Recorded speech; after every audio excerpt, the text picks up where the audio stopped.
So hello everyone, कैसे हैं आप लोग दोस्तों। मैं हूं आपका दोस्त, आपका टीचर सीए डॉक्टर अमित कांडल। और दोस्तों, आज हम एक नया लेक्चर रिकॉर्ड करने जा रहे हैं। इससे पहले दोस्तों कि आज मैं आप लोगों को नया डिस्कशन स्टार्ट करूं जीएसटी में, उससे पहले दोस्तों जो मैंने अपनी लास्ट क्लास में आप लोगों को पढ़ाया था, मैं एक बार उसका पूरा रिकैप आप लोगों को करके दूंगा। तो दोस्तों, हम बात कर रहे थे in relation to GST. GST में बहुत सारी ड्यूटीज हैं भाई। सेंट्रल वाले टैक्सेस हो या स्टेट वाले टैक्सेस हो, वो अब जीएसटी का पार्ट बन चुके हैं। मैंने उन सारी ड्यूटीज के बारे में कल आपको लास्ट क्लास में बताया था। अगर हम सेंट्रल वाले टैक्सेस की बात करें तो there are 4 types of excise duty जो पहले लगा करती थी, लेकिन दोस्तों अब वो सेंट्रल जीएसटी का पार्ट बन गई है, जीएसटी के अंदर मर्ज हो गई है my dear friends. Excise duty का नाम था नॉर्मल, जो सेंट्रल एक्साइज ड्यूटी होती है। Medical and toilet preparation act में जो एक्साइज ड्यूटी लगाई जाती है वो हो गया। Additional duty of excise goods of special importance, ये भी दोस्तों यहां पर एक बहुत बड़ा रोल प्ले करती है। Additional duty of excise goods of special importance, इसका भी बहुत बड़ा रोल था। ये सारी एक्साइज ड्यूटी अब दोस्तों जीएसटी का पार्ट बन चुकी हैं। इसके अलावा माय डियर फ्रेंड्स, अगर हम बात करें, पुराने टाइम पर सर्विस टैक्स लगा करता था। कस्टम ड्यूटी, कस्टम में दोस्तों बेसिक कस्टम ड्यूटी तो आज भी अलग है, लेकिन कस्टम ड्यूटी जब मैं आपको पढ़ाऊंगा तो कस्टम ड्यूटी के अंदर कुछ एडिशनल कस्टम ड्यूटीज लगाई जाती थी, कुछ special additional duty of custom यहां पर लगाई जाती थी।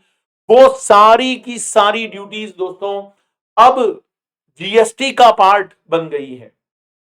बहुत सारे सेंट्रल सरचार्ज और सेस लगाए जाते थे, उन्हें भी माय डियर फ्रेंड्स अब पार्ट बना दिया गया है। किसका पार्ट बना दिया गया है? जीएसटी का पार्ट बना दिया गया है। स्टेट गवर्नमेंट को भी बहुत सारी ड्यूटीज लगाने का पावर होता था, like you can say value added tax, central sales tax, entry tax, octroi, luxury tax, tax on advertisement, tax on lottery, betting, gambling, entertainment tax. हाँ, लोकल बॉडी वाला छोड़ दो, परचेज टैक्स, बहुत सारे स्टेट वाले cess होते थे। ये सारी की सारी ड्यूटीज भाई अब जीएसटी का पार्ट बन चुकी है माय डियर फ्रेंड्स। अच्छा, जीएसटी आने से देश को क्या फायदा हुआ? जीएसटी आने से हमारे देश को क्या बेनिफिट हुआ दोस्तों, ये भी बहुत जबरदस्त तरीके से सोचने और समझने की बात है। तो win win situation for entire country. दोस्तों, संपूर्ण देश के लिए, पूरे कंट्री के लिए ये विन विन सिचुएशन है। ये जो दोस्तों सिचुएशन है ना, ये हमारी विन विन सिचुएशन है। एक नेशनल मार्केट बन गया, यूनिफाइड। जितने भी कैस्केडिंग इफेक्ट है वो सारे खत्म हो गए। डबल टैक्सेशन, जो मल्टीपल टैक्स हमारे देश में लगा करते थे दोस्तों, वो यहां पर एलिमिनेट हो गए। जो मेक इन इंडिया का जो इनिशिएटिव था उसको बूस्ट मिला। ये सारी तमाम बातें दोस्तों मैंने बताई थी। आईटीसी कैसे यूटिलाइज होता है ये भी मैंने बताया था दोस्तों। सीजीएसटी, एसजीएसटी, अच्छा यूटीजीएसटी को किसके बराबर मानना है? एसजीएसटी के बराबर, राइट। तो सेंट्रल वाली जीएसटी सेंट्रल वाली जीएसटी से ले लो, आईजीएसटी आईजीएसटी से ले लो। ये देखो, मैंने आप लोगों को बहुत अच्छे से समझाया था कि कभी भूल जाओ तो कैसे याद रखना है। एस और यूटीजीएसटी को एस और यूटीजीएसटी से ले लो, लेकिन दोस्तों सी और आई आपस में एडजस्ट होंगे, आई और सी आपस में एडजस्ट होंगे, आई और एस आपस में एडजस्ट होंगे, और एस और आई को भी हम आपस में क्या करेंगे? एडजस्ट करेंगे। इसके अलावा माय डियर फ्रेंड्स, मैंने आप लोगों को दो इलस्ट्रेशन, दो एग्जाम्पल करवाए थे क्लास में, और मैं आप लोगों को यकीन दिलाना चाहता हूं दोस्तों कि अगर आपने इन दोनों एग्जाम्पल्स को, आपने इन दोनों इलस्ट्रेशंस को अगर सॉल्व किया है, तो मैं आपको सच बता रहा हूं कि आपको जीएसटी का एक पूरा अच्छे से नॉलेज हो जाएगा कि कैसे जीएसटी हमारी कंट्री में काम करता है भाई। चलो, आज मैं आपको क्या पढ़ाऊंगा दोस्तों? आज मैं आपको कॉन्स्टिट्यूशनल अमेंडमेंट्स के बारे में बोलूंगा। बहुत सारे स्टूडेंट्स कॉन्स्टिट्यूशनल अमेंडमेंट्स को नहीं पढ़कर जाते हैं, वो इसको बहुत ज्यादा हल्के में लेते हैं दोस्तों। और मैं आप लोगों को बता दूं, एग्जाम के अंदर कॉन्स्टिट्यूशनल अमेंडमेंट में से क्वेश्चन पूछा जा सकता है। और हमारे देश में जीएसटी को आने से पहले कॉन्स्टिट्यूशन के अंदर कुछ नई चीजें इंट्रोड्यूस की गई और ये जो कॉन्स्टिट्यूशनल अमेंडमेंट एक्ट है 2016 दोस्तों, इसके अंदर नए आर्टिकल जोड़े गए। देखो कॉन्स्टिट्यूशन में आर्टिकल होते हैं दोस्तों, वहां पर सेक्शन नहीं होते, वहां पर क्या होते हैं माय डियर फ्रेंड्स, आर्टिकल होते हैं। तो ये जितने भी आर्टिकल हैं जो नए इंट्रोड्यूस किए गए हैं कॉन्स्टिट्यूशन में, ये सारे के सारे आर्टिकल आज मैं आप लोगों को बताने वाला हूं। और दोस्तों यकीन मानिएगा, इन पर ऑब्जेक्टिव क्वेश्चन भी आ सकते हैं, थ्योरेटिकल क्वेश्चन भी आ सकते हैं, और ये सारे क्वेश्चंस अभी मैं थोड़ी देर बाद आप लोगों को करवाऊंगा। जो हमारा क्वेश्चन बैंक है वहां से हम इन सारे आर्टिकल्स के क्वेश्चंस भी डिस्कस करेंगे। सबसे पहले दोस्तों हमारे देश में आर्टिकल नंबर 246 ए की हम बात करेंगे, क्योंकि आपको पता है हमारी कंट्री में पहले आर्टिकल नंबर 246 था, जिसमें 3 तरह का लिस्ट बना हुआ था, अभी भी बना हुआ है। लेकिन दोस्तों जीएसटी जैसा लॉ जिसमें सेंट्रल और स्टेट दोनों को पावर होता है, उसके लिए हमारी कंट्री में अलग से कोई आर्टिकल नहीं था। तो हमारे कॉन्स्टिट्यूशन में दोस्तों एक नया आर्टिकल इंट्रोड्यूस किया गया, आर्टिकल 246 ए। दोस्तों जीएसटी पूरे देश में इस आर्टिकल के कारण ही लगाया गया, क्योंकि हमारे देश के कॉन्स्टिट्यूशन में ऐसा कोई सिस्टम नहीं था जहां पर सेंट्रल गवर्नमेंट भी टैक्स लगाएगी और जहां पर स्टेट गवर्नमेंट भी टैक्स लगाएगी। तो आर्टिकल नंबर 246 ए आज हम डिस्कस करेंगे। 269 A GST in case of inter state supply. जब इंटर स्टेट सप्लाई होती है दोस्तों तो आईजीएसटी लगाया जाता है। इंटर स्टेट सप्लाई जब होती है तो आईजीएसटी लगाया जाता है। आईजीएसटी का मैकेनिज्म कल मैंने आप लोगों को इलस्ट्रेशन से समझाने का पूरा पूरा कोशिश किया था। आज मैं जीएसटी काउंसिल के बारे में भी बात करूंगा और आर्टिकल 279 ए उसका है जिसमें हम काउंसिल की बात करेंगे। काउंसिल कैसे काम करती है, क्योंकि जीएसटी में जितने भी डिसीजंस लिए जाते हैं, जीएसटी के अंदर कोई भी अमेंडमेंट करना हो, कोई भी नया आर्टिकल इंट्रोड्यूस करना हो, भाई साहब ये सारे डिसीजन हमारे देश में कौन लेती है, जीएसटी काउंसिल लेती है। अब ये काउंसिल कैसे काम करेगी, इसके पावर क्या होते हैं, सारा बताऊंगा दोस्तों, और इस पर भी एग्जाम में क्वेश्चंस बनते हैं। आप इन चीजों को हल्के में ना लीजिएगा। इसके बाद मीनिंग ऑफ जीएसटी आर्टिकल 366 12 ए और मीनिंग ऑफ सर्विस आर्टिकल 366 26 ए। ये 5 आर्टिकल दोस्तों हमें अच्छे से पढ़कर जाने हैं। हमें दुनिया जहां की बातें नहीं पढ़नी, लेकिन ये जो 5 नए आर्टिकल यहां जोड़े गए जीएसटी आने के बाद कॉन्स्टिट्यूशन के अंदर, इन्हें पढ़कर जाना बहुत ज्यादा जरूरी है। इनके क्वेश्चंस भी अभी मैं आपको थोड़ी देर बाद दिखाऊंगा। चलो स्टार्ट करते हैं। सबसे पहले meaning of GST article 366 12 A. GST का मतलब क्या है, मेरी बात को बहुत ध्यान से सुनिएगा। जीएसटी का मतलब क्या है, GST means any tax on supply of goods और सर्विसेज और बोथ। कोई भी ऐसा टैक्स जो गुड्स पर भी लग रहा हो, सर्विसेज पर भी लग रहा हो और बोथ के ऊपर भी लग रहा हो। सर ये बोथ का मतलब क्या है, गुड्स हमें समझ में आ गया, सर्विस हमें समझ में आ गई, सर एक बात बताओ यहां पर बोथ का मतलब क्या है।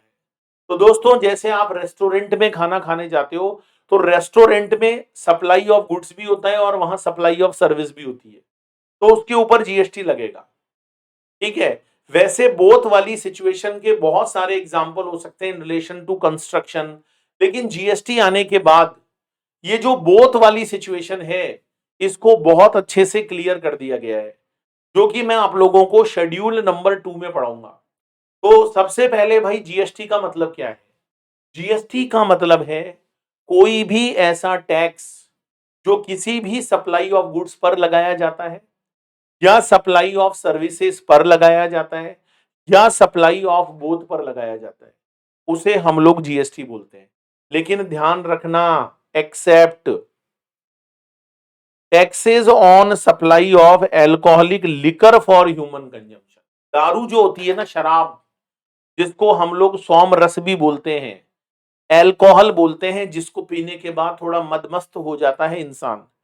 तो भाई लोगों देखो, मेरे पास ऐसा कोई एक्सपीरियंस नहीं है कहीं आप सोचो भाई सर को बड़ा नॉलेज है इसका, तो मेरे को तो लोग बताते हैं भाई ये जो शराब होती है, शराब for human consumption, alcoholic liquor, इसके ऊपर एक्साइज लगाने का एक्सक्लूसिव पावर स्टेट के पास है। ये मैं आपको ऑलरेडी स्टेट लिस्ट में पढ़ा चुका हूं। और इस पर जो वैट और सेल टैक्स लगेगा वो भी स्टेट गवर्नमेंट ही लगाएगी। अच्छा दोस्तों, जब हमारी कंट्री में जीएसटी को इंट्रोड्यूस किया गया तो स्टेट्स ने साफ मना कर दिया कि हम अल्कोहलिक लिकर पर कोई कॉम्प्रोमाइज नहीं करेंगे। क्योंकि मैं आपको सच बताना चाहता हूं, हमारे देश में जितनी भी स्टेट गवर्नमेंट्स हैं, उन स्टेट गवर्नमेंट्स का आप ये मान लो कि जो 1/3 टैक्स का रेवेन्यू है, 1/3 वो इन अल्कोहलिक लिकर वाले प्रोडक्ट से आता है। क्योंकि दोस्तों ये एक ऐसा आइटम है जिसका कोई एडवर्टीजमेंट नहीं करना पड़ता। कितना भी महंगा कर दो, लोग खरीद कर पिएंगे ही पिएंगे। महंगी हुई शराब थोड़ी थोड़ी पिया करो। तो भाई साहब, अल्कोहलिक लिकर एक ऐसी चीज है जिस पर स्टेट गवर्नमेंट को एक बहुत बड़ा टैक्स रेवेन्यू मिलता है। और ये पावर पहले से स्टेट गवर्नमेंट के पास ही था। वेदर एक्साइज लगाने का पावर हो at the time of manufacturing, या जब हम उसको सेल करेंगे, सेल, तो वैट लगाने का पावर हो, ये सारा का सारा पावर स्टार्टिंग से, शुरू से स्टेट गवर्नमेंट के पास था। तो स्टेट गवर्नमेंट ने इसको कॉम्प्रोमाइज नहीं किया। स्टेट गवर्नमेंट ने बोला भाई ये पावर पहले भी हमारे पास थी, आज भी हमारे पास है। इसलिए कॉन्स्टिट्यूशन के अंदर ये लाइन लिखवाई गई कि शराब को छोड़कर, शराब को छोड़कर, मतलब कॉन्स्टिट्यूशन में ही लिख दिया गया है कि शराब पर जीएसटी नहीं लगेगा। ठीक है। लेकिन दोस्तों जो पेट्रोलियम प्रोडक्ट होते हैं, ध्यान से सुनिएगा, पेट्रोलियम प्रोडक्ट्स, इसमें 5 तरह के पेट्रोलियम प्रोडक्ट्स आएंगे, अभी मैं आपको उनके नाम भी बता दूंगा। तो जितने भी पेट्रोलियम प्रोडक्ट्स हैं वो सब जीएसटी का पार्ट तो हैं। मतलब शराब जो होती है, अल्कोहलिक लिकर, वो तो जीएसटी का पार्ट ही नहीं है, कॉन्स्टिट्यूशन में ही मना कर दिया। ठीक है। लेकिन जो पेट्रोलियम प्रोडक्ट्स है, 5 तरह के पेट्रोलियम प्रोडक्ट्स होते हैं, अभी मैं उनके नाम आपको थोड़ी देर बाद बताऊंगा। उन्हें जीएसटी का पार्ट तो माना है, लेकिन जीएसटी रेट उनके ऊपर नोटिफाइड नहीं है। मतलब गवर्नमेंट उनके ऊपर अभी जीएसटी नहीं लगाएगी। अभी गवर्नमेंट सेंट्रल और स्टेट जो पुराने टैक्सेस हैं उन्हीं को लगाकर चल रही है पेट्रोलियम प्रोडक्ट्स पे। क्योंकि पेट्रोलियम प्रोडक्ट्स पर जीएसटी आने वाले समय पे जरूर लगेगा, लेकिन फिलहाल आज के टाइम पर पेट्रोलियम प्रोडक्ट्स पर जीएसटी नहीं लग रहा है। जिस दिन दोनों गवर्नमेंट्स चाहेगी उस दिन से पेट्रोलियम प्रोडक्ट्स पर जीएसटी लगना स्टार्ट हो जाएगा। तो सर फिर एक बात बताओ, एल्कोहलिक लिकर में और पेट्रोलियम प्रोडक्ट में फिर डिफरेंस क्या हुआ? दोनों पर ही जीएसटी नहीं लगता, यहां भी नहीं लगता, यहां भी नहीं लगता। दोस्तों बहुत बड़ा डिफरेंस है। अगर एल्कोहलिक लिकर पर जीएसटी लगाने की आप बात करते हो तो मुझे जल्दी से बताओ, क्या कॉन्स्टिट्यूशन को अमेंड करना पड़ेगा? और कॉन्स्टिट्यूशन अमेंड करना डियर इतना इजी काम नहीं है। The answer is yes, constitution amend करना पड़ेगा। अगर सरकार ये चाहती है कि अल्कोहलिक लिकर पर जीएसटी लगे तो इसके लिए कॉन्स्टिट्यूशन को बदलना पड़ेगा, कॉन्स्टिट्यूशन को बदलना पड़ेगा। लेकिन अगर पेट्रोलियम प्रोडक्ट्स पर जीएसटी लगाने की बात होती है, पेट्रोलियम प्रोडक्ट्स पर अगर जीएसटी लगाने की बात होती है तो मैं आप लोगों को दोस्तों क्लियर कर देना चाहता हूं कि जो पेट्रोलियम प्रोडक्ट्स होते हैं, जो पेट्रोलियम प्रोडक्ट्स होते हैं दोस्तों, उनके ऊपर जीएसटी बहुत इजीली लगाया जा सकता है। इसके लिए कॉन्स्टिट्यूशन बदलने की जरूरत नहीं है, केवल जीएसटी एक्ट के अंदर अमेंडमेंट करना पड़ेगा। तो जीएसटी तो दोनों पर ही नहीं लगता, लेकिन what is the basic difference? Alcoholic liquor पर जीएसटी लगाने के लिए कॉन्स्टिट्यूशन में चेंज करो, क्योंकि कॉन्स्टिट्यूशन में मना है। लेकिन अगर पेट्रोलियम प्रोडक्ट्स पर जीएसटी लगाना है तो केवल जीएसटी के लॉ में रेट को नोटिफाइड करने की जरूरत है, पेट्रोलियम प्रोडक्ट्स के ऊपर जीएसटी लगना स्टार्ट हो जाएगा। तो आप ये बात समझ गए हो कि भाई जीएसटी का मतलब वो टैक्स है जो गुड्स पर भी लगता है, सर्विस पर भी लगता है, बोथ पर भी लगता है। लेकिन बताओ, जल्दी से बताओ, ऐसा कौन सा आइटम है कॉन्स्टिट्यूशन में जिस पर आप जीएसटी नहीं लगाओगे? That is called alcoholic liquor for human consumption. ठीक है। हाँ, अगर अल्कोहलिक लिकर जो होता है वो मेडिसिन बनाने में काम आता है या वो कोई कॉस्मेटिक आइटम बनाने में काम आता है तो वहां तो लगेगा ना जीएसटी, हाँ वहां लगेगा, वहां के लिए थोड़ी मना है। लेकिन जो शराब ह्यूमन कंजम्पशन के लिए काम आती है उस पर कभी भी जीएसटी नहीं लगेगा। आज अगर दवाई बना रहे हैं हम, कोई मान लो हम कोल्ड सिरप बना रहे हैं, खांसी की दवा, उसमें बोलो अल्कोहल आता है, तो क्या जीएसटी नहीं लगेगा उस दवा पे? क्या आप ऐसे कह दो कि नहीं नहीं इस दवा में तो अल्कोहल है, जीएसटी नहीं लगाओ? अरे लगेगा, क्योंकि वो alcoholic liquor for human consumption नहीं है ना। तो लिकर, अल्कोहलिक जो लिकर होती है उसका यूज और भी चीजें बनाने में होता है, तो उन चीजों को बनाने पर तो जीएसटी लगेगा, उसके लिए थोड़ी मना है। ये बात आप लोगों को बहुत अच्छे से समझ लेनी है, राइट? Yes sir. चलो आगे वाले पॉइंट पर बढ़ते हैं। देखो भाई, गुड्स का मीनिंग तो बहुत अच्छे से क्लियर है। गुड्स किसे कहते हैं? गुड्स मूवेबल आइटम को कहते हैं। आगे चलकर मैं इसकी डेफिनेशन भी आपको जीएसटी लॉ में दिखा दूंगा। लेकिन दोस्तों, सर्विस जो होती है ना, सर्विस जीएसटी आने से पहले कहीं पर भी डिफाइंड नहीं थी। सर्विस की डेफिनेशन को लेकर बहुत सारे डिस्प्यूट्स हुआ करते थे। लेकिन दोस्तों, जीएसटी आने के बाद हमारे देश के कॉन्स्टिट्यूशन में लिखा गया कि सर्विस का मतलब होता है कुछ भी जो गुड्स नहीं है, एनीथिंग अदर देन गुड्स। देखो, जो चीज गुड्स है उस पर तो वैसे भी जीएसटी की बात आएगी, लेकिन गुड्स अगर कोई चीज नहीं है तो बाकी जितनी भी चीजें बच गई वायुमंडल में, उन सबको हम सर्विस बोलेंगे। इसका मतलब दोस्तों, गवर्नमेंट ने सर्विस का स्कोप बहुत बड़ा कर दिया। कोई भी ऐसी चीज अगर गुड्स नहीं है तो भाई साहब फिर वो चीज सर्विस है।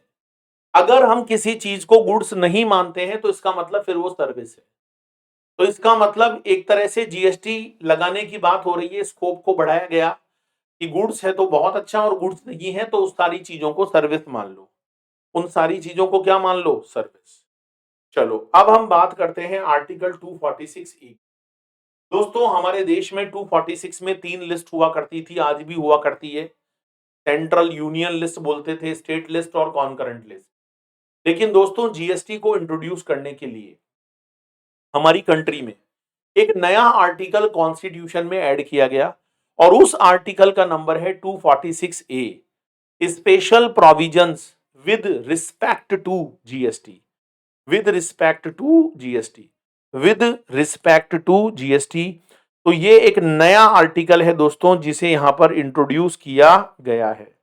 जिसे यहां पर क्या किया गया है? इंट्रोड्यूस किया गया है। चलो मैं आपको बताता हूं माय डियर फ्रेंड्स, ये जो आर्टिकल 246A है, इसमें सबसे पहले एक वर्ड लिखा गया है, दैट इज कॉल्ड सप्लाई। सबसे पहले एक वर्ड लिखा गया है सप्लाई। क्योंकि दोस्तों, जीएसटी का अगर आप कहोगे ना टैक्सेबल इवेंट क्या है, तो मुझे जल्दी से बताओ, जीएसटी का टैक्सेबल इवेंट आप किसको बोलोगे? सप्लाई को बोलोगे, है ना? जीएसटी का टैक्सेबल इवेंट आप किसको बोलोगे? सप्लाई को। जीएसटी लगने के लिए क्या होना जरूरी है? सप्लाई होना जरूरी है। इसके लिए एक पूरा का पूरा चैप्टर है जो मैं आपको नेक्स्ट पढ़ाने वाला हूं, बेसिक के जस्ट बाद। अगर आपने सप्लाई को नहीं समझा दोस्तों, तो फिर आपने कुछ भी नहीं समझा। अच्छा दोस्तों, ये जो सप्लाई होती है ना, ये जो सप्लाई होती है, एक तो होती है इंट्रा और एक होती है इंटर। तो there are two types of supply. The first one is called intra, the second one is called inter. Intra का मतलब क्या है कि भाई स्टेट के अंदर कोई सप्लाई हो रही है, यूटी के अंदर कोई सप्लाई हो रही है। अच्छा दोस्तों, जब कोई सप्लाई इंट्रा होती है तो मुझे जल्दी से बताओ कौन से दो टैक्स लगते हैं? याद है आपको? सीजीएसटी प्लस एसजीएसटी या यूटीजीएसटी, ये दो टैक्स लगते हैं, पता है ना आपको? अच्छा, सीजीएसटी सीधा सेंट्रल के पास जाता है, और ये जो एसजीएसटी होता है ये किसके पास जाता है? स्टेट के पास जाता है। तो यहां पर both parliament and state legislature has power to make laws. मतलब पार्लियामेंट को भी पावर है लॉ बनाने की, और जो स्टेट लेजिस्लेचर है उसको भी यहां पर पावर है लॉ बनाने की। दोनों गवर्नमेंट्स को यहां पर दोस्तों लॉ बनाने का पावर है। दोनों गवर्नमेंट्स को लॉ बनाने का पावर है। पार्लियामेंट भी लॉ बनाएगा, और जो स्टेट लेजिस्लेचर है, मतलब जो स्टेट असेंबली है, वो भी यहां पर लॉ बनाएगी। और इसके लिए लॉ बना हुआ है दोस्तों, सीजीएसटी एक्ट 2017 मैंने बताया था। इसके अलावा हमारी कंट्री में 31 एसजीएसटी एक्ट भी बने हुए हैं, ठीक है। लेकिन दोस्तों, इंटर स्टेट सप्लाई जब जब होती है, बताओ इंटर स्टेट सप्लाई किसे कहते हैं, पता है आप लोगों को? मैंने पहले ही पूरा बेसिक ओवरव्यू आपको दिया। जब इंटर स्टेट सप्लाई होती है दोस्तों, मुझे जल्दी से बताओ कौन सा टैक्स लगता है? सर आईजीएसटी लगता है। अच्छा मुझे बताओ ये आईजीएसटी किसके पास जाता है? सेंट्रल गवर्नमेंट के पास। ठीक है, बाद में सेंट्रल गवर्नमेंट जो रिस्पेक्टिव स्टेट गवर्नमेंट होती है उसको शेयर ट्रांसफर करती है। लेकिन दोस्तों इस आईजीएसटी पर लॉ कौन बनाएगा? अगर ये सेंट्रल गवर्नमेंट के पास जाता है तो केवल पार्लियामेंट बनाएगी। यहां पर दोस्तों स्टेट लॉ नहीं बनाएगा। यहां पर लॉ बनाने का जो पावर होगा वो एक्सक्लूसिवली पार्लियामेंट के पास होगा। ठीक है, क्योंकि ये चीज हम स्टेट के हाथ में नहीं दे सकते, क्योंकि स्टेट तो बहुत सारे हैं। अगर सिंगल वन की बात करें तो वो तो सेंट्रल गवर्नमेंट है। ठीक है, तो जब जब इंट्रा स्टेट सप्लाई होती है तो वहां पर लॉ बनाने का पावर सेंट्रल को भी होता है और स्टेट को भी होता है। सेंट्रल का लॉ कहां बनता है? पार्लियामेंट में। स्टेट का लॉ कहां बनता है? जो स्टेट लेजिस्लेचर होते हैं वहां पर बनता है। बोलो भाई लोगों, ये बात आपको समझ में आ रही है, नहीं आ रही है? तो आप इन चीजों को नोट कर सकते हैं। सबसे पहले कॉन्स्टिट्यूशनल अमेंडमेंट, इनको नोट कर लो भाई अपनी कॉपी में, बीच में स्क्रीन को रोक कर भी नोट कर सकते हो। आर्टिकल 246 ए, 269 ए, 279 ए, 366, 12 ए और 26 ए। अब आप ये मत बोलना सर हमें तो आर्टिकल नंबर ही याद नहीं हो रहे। याद करने की नीड भी नहीं है, this is just given for your reference only. इसके बाद मैंने क्या बढ़ाया? Meaning of GST. जीएसटी का मतलब क्या होता है? कोई भी ऐसा टैक्स जो गुड्स पर भी लगे, सर्विस पर भी लगे, बोथ पर भी लगे। लेकिन दोस्तों एक आइटम ऐसा है जिसके ऊपर जीएसटी लगेगा ही नहीं, ये बात कॉन्स्टिट्यूशन में लिखी हुई है। और बताओ उस प्रोडक्ट का नाम क्या है? दोस्तों यहां पर पेट्रोलियम प्रोडक्ट्स का नाम मत लिख देना, यहां पर आपको नाम लिखना है अल्कोहलिक लिकर का। इसके बाद आर्टिकल 360 मीनिंग ऑफ सर्विस। तो लॉ ने बोला सर्विस का मतलब होता है अदर देन गुड्स। बहुत बढ़िया। 246 A special provisions with respect to GST. हमारे देश में जीएसटी लाने के लिए एक स्पेशल यहां पर प्रोविजन आपको दिया है। अच्छा सप्लाई बताई गई है दो तरह की, एक को बोलते हैं इंट्रा और दोस्तों एक को बोलते हैं inter. So there are two types of supply, right. चलिए दोस्तों, अब मैं आप लोगों के सामने लेकर आ रहा हूं आर्टिकल 279 ए। आर्टिकल 279 ए, 279 ए देखो जरा, 279 ए किस चीज का था? जीएसटी काउंसिल का। तो अभी तक मैंने आप लोगों को 366 12 ए पढ़ा दिया, फिर मैंने 366 26 ए पढ़ा दिया, फिर मैंने आपको 246 ए पढ़ा दिया, है ना। इसके बाद मैंने आप लोगों को यहाँ पर 279 ए पढ़ाना है, that is called GST council. तो अभी हम जीएसटी काउंसिल के बारे में बात करेंगे, जो जीएसटी काउंसिल है उसकी भी बात करेंगे, लेकिन उससे पहले एक आर्टिकल है 279A5 और इसमें 5 पेट्रोलियम प्रोडक्ट्स की बात होगी। और ये पांचों पेट्रोलियम प्रोडक्ट्स के बारे में क्या लिखा हुआ है 279A5 में, ये दोस्तों आज मैं आप लोगों को बताने वाला हूं। That is very very important point, क्योंकि इन पर भी एग्जाम में क्वेश्चंस बनते हैं और अभी मैं आप लोगों को बहुत सारे क्वेश्चंस दिखाने वाला हूं। देखो, it covers 5 petroleum products. GST में दोस्तों ये जो 5 पेट्रोलियम प्रोडक्ट्स हैं इनके नाम हमेशा एक साथ आते हैं, और मैं आपको बताऊं इसमें कौन कौन से नाम आते हैं। सबसे पहले आता है पेट्रोलियम क्रूड। क्रूड का मतलब होता है कच्चा तेल। आप इंडिया के बाहर से जो ऑयल इंपोर्ट करते हो वो कच्चा तेल होता है दोस्तों, क्रूड ऑयल होता है, बहुत ही गंदा सा ब्लैक कलर का होता है, अगर आपने कभी देखा हो। नहीं देखा तो कोई बात नहीं। एक होता है हाई स्पीड डीजल, जो डीजल हम अपनी गाड़ी वगैरह में डलाते हैं। एक होता है हमारा पेट्रोलियम क्रूड हो गया, हाई स्पीड डीजल हो गया। एक होता है मोटर स्प्रिट, जिसको हम लोग पेट्रोल के नाम से जानते हैं। अब ऐसे मत करना भाई, कहीं पेट्रोल पंप पर पहुंच जाओ और उसको बोलो जरा भाई 5 लीटर मोटर स्प्रिट डाल दे, और पेट्रोल पंप वाला देख रहा भाई क्या मांग लिया कि यार जरा पेट्रोल डाल दे, कि पेट्रोल को ही तो बोलते हैं मोटर स्प्रिट। ये सर पेट्रोल ही बोल दो, इतनी ज्यादा ज्ञान लगा रहे आप। तो भाई साहब 5 पेट्रोलियम प्रोडक्ट्स हैं। पहला नाम पेट्रोलियम क्रूड याद रखना, दूसरा है हाई स्पीड डीजल, तीसरा है motor spirit commonly known as petrol, चौथा है भाई साहब नेचुरल गैस। नेचुरल गैस जिसमें आपका ये सीएनजी वगैरह आती है, एलपीजी नहीं, नेचुरल गैस में कौन आती है? सीएनजी, ध्यान रखना। एलपीजी मत ले लेना, कहीं आप जो घर में रसोई सिलेंडर यूज होते हैं, एलपीजी मत ले लेना, केवल सीएनजी आती है। केवल सीएनजी नेचुरल गैस है, एलपीजी नहीं है। एविएशन टरबाइन फ्यूल, जिसको हम लोग एटीएफ बोलते हैं। देखो मैं आपको पूरा डेप्थ में पढ़ा रहा हूं कि कहीं भी आपसे मिस्टेक ना हो।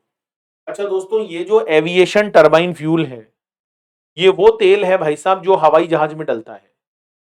पानी के जहाज में नहीं, हवाई जहाज में डलता है, क्योंकि बहुत हाई रिफाइंड होता है ये एविएशन टरबाइन फ्यूल, एटीएफ। तो ये 5 आइटम्स हैं जिनको हम पेट्रोलियम प्रोडक्ट्स बोलते हैं। Petroleum crude, high speed diesel, motor spirit commonly known as petrol, natural gas जिसमें सीएनजी टाइप वाली गैसेस आती हैं, और एविएशन टरबाइन फ्यूल, एटीएफ। ये जो 5 आइटम है दोस्तों, इसके बारे में आर्टिकल 279A5 ये कहता है, GST would be applicable from the date as recommended by the GST council. मतलब ये 5 प्रोडक्ट ऐसे हैं जो जीएसटी का पार्ट तो हैं। आप जब जीएसटी पढ़ोगे इनका नाम आएगा डियर, मैं आपको दिखाऊंगा। अभी हमारा नेक्स्ट चैप्टर तो सप्लाई है, उसके बाद एक नेक्स्ट चैप्टर है चार्ज ऑफ जीएसटी। मैं आपको दिखाऊंगा, वहां पर इन पांचों पेट्रोलियम प्रोडक्ट्स का नाम जीएसटी में है। लेकिन दोस्तों इनकी रेट अभी तक जीएसटी में नोटिफाइड नहीं है, क्योंकि अभी गवर्नमेंट ये कह रही है कि भाई एक बार देखने दो कितना जीएसटी आ रहा है, उसके बाद हम पेट्रोलियम प्रोडक्ट्स को जीएसटी में लाने की सोचेंगे।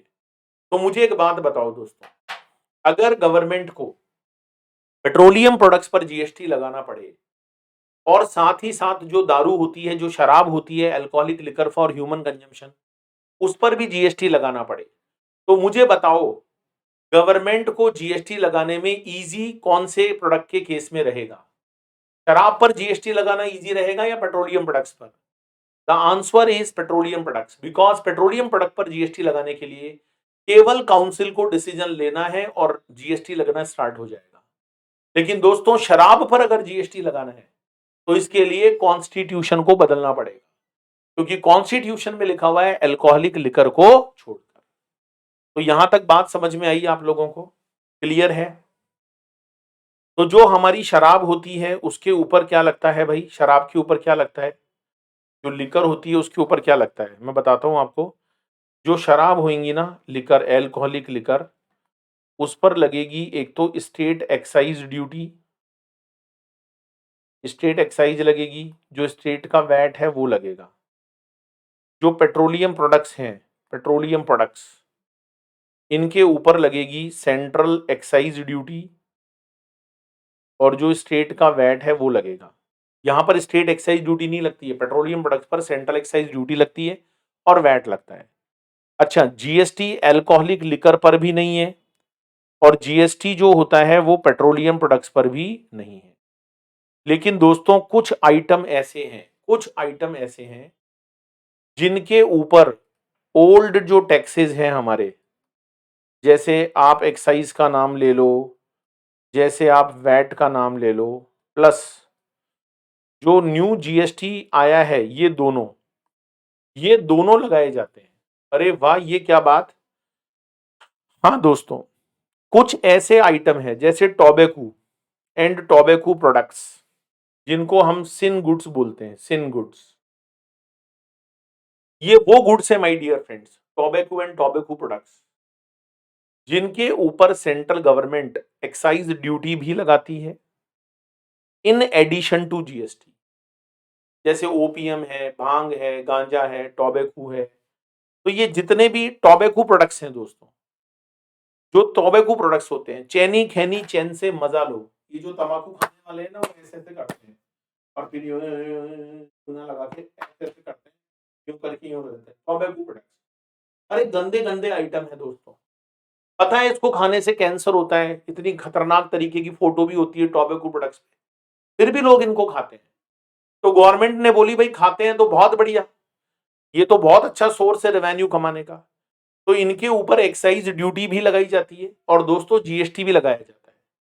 तो अगर कोई आपसे पूछे कि भाई कोई ऐसा आइटम है क्या जिसके ऊपर पुराने ड्यूटी और टैक्सेस भी लग रहे हो और साथ में नई जीएसटी भी लग रही हो, हाँ, वो तो आप नाम बोलोगे टोबैको एंड टोबैको प्रोडक्ट्स। जितने भी टोबैको और टोबैको प्रोडक्ट्स होते हैं, विमन पान मसाला, रजनीगंधा दुनिया कदमों में, दाने दाने में है केसर का दम। अब मुझे एक बात बताओ, दाने दाने में केसर का दम तो फिर बीमारी क्यों हो रही है उससे? और रजनीगंधा खाने वालों के कदमों में दुनिया कैसे हो जाएगी, मेरे को आज तक समझ में नहीं आया।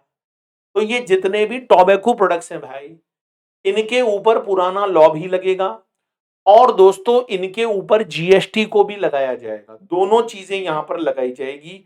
आई थिंक आप मेरी बात को बहुत अच्छे से समझ रहे होंगे, है ना? चलो दोस्तों आगे बढ़ते हैं। आर्टिकल 269 ए, आर्टिकल 269 ए ये आपको क्या कहता है? Special provisions with respect to IGST.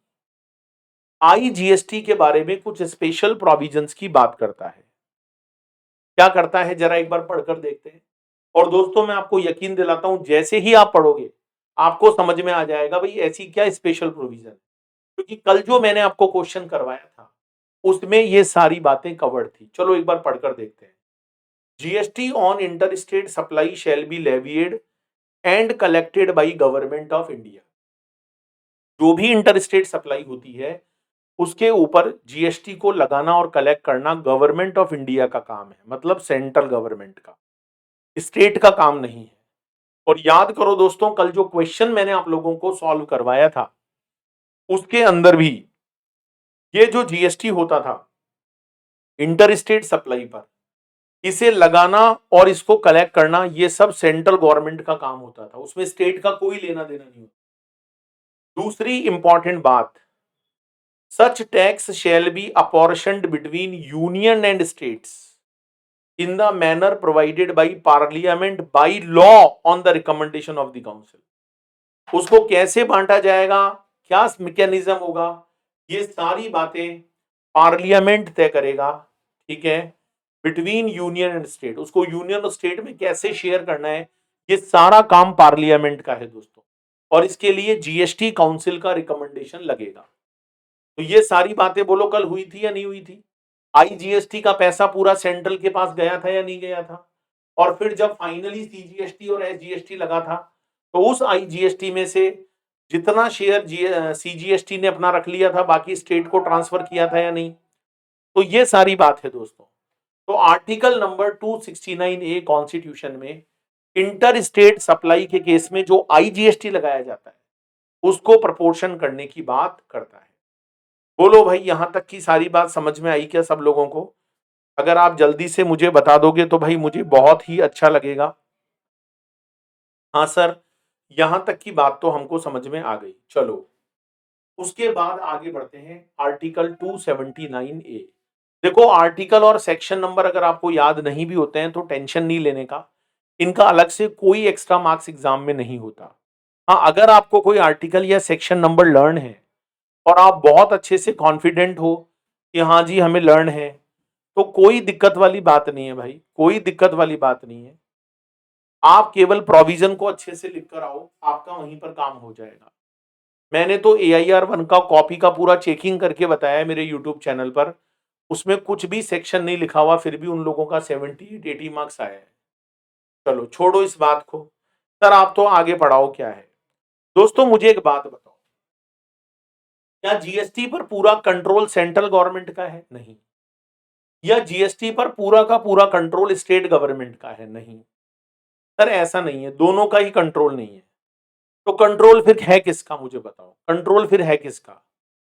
दोस्तों इसके लिए हमारे देश में एक जीएसटी काउंसिल बनाई गई है और ये जो जीएसटी काउंसिल है भाई ये एक रिकमेंडेटरी बॉडी है, ये बॉडी डिसीजन लेती है जीएसटी के ऊपर। अच्छा, तो जीएसटी काउंसिल कैसे बनाई गई, उसका कॉन्स्टिट्यूशन कैसे हुआ, इसमें वोटिंग पावर क्या होता है, कौन इसके मेंबर होते हैं, कौन इसका चेयरपर्सन होता है, ये सारी बातें दोस्तों आज मैं आप लोगों को बताने वाला हूं। सबसे पहले the article of constitution, this article, ये जो 279 ए आर्टिकल है, ये इंपावर करता है प्रेसिडेंट को। प्रेसिडेंट कौन है? हमारे देश के राष्ट्रपति। पति किसके पति? पूरे देश के जो राष्ट्रपति हैं।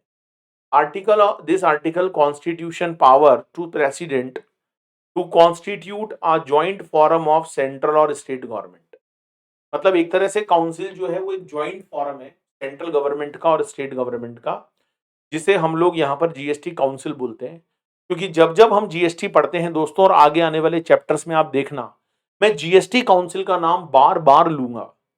तो जीएसटी काउंसिल जो होती है, उसको बनाने का जो काम है वो प्रेसिडेंट के पास पावर है, और प्रेसिडेंट ने भाई साहब इस पावर को यूज भी ले लिया।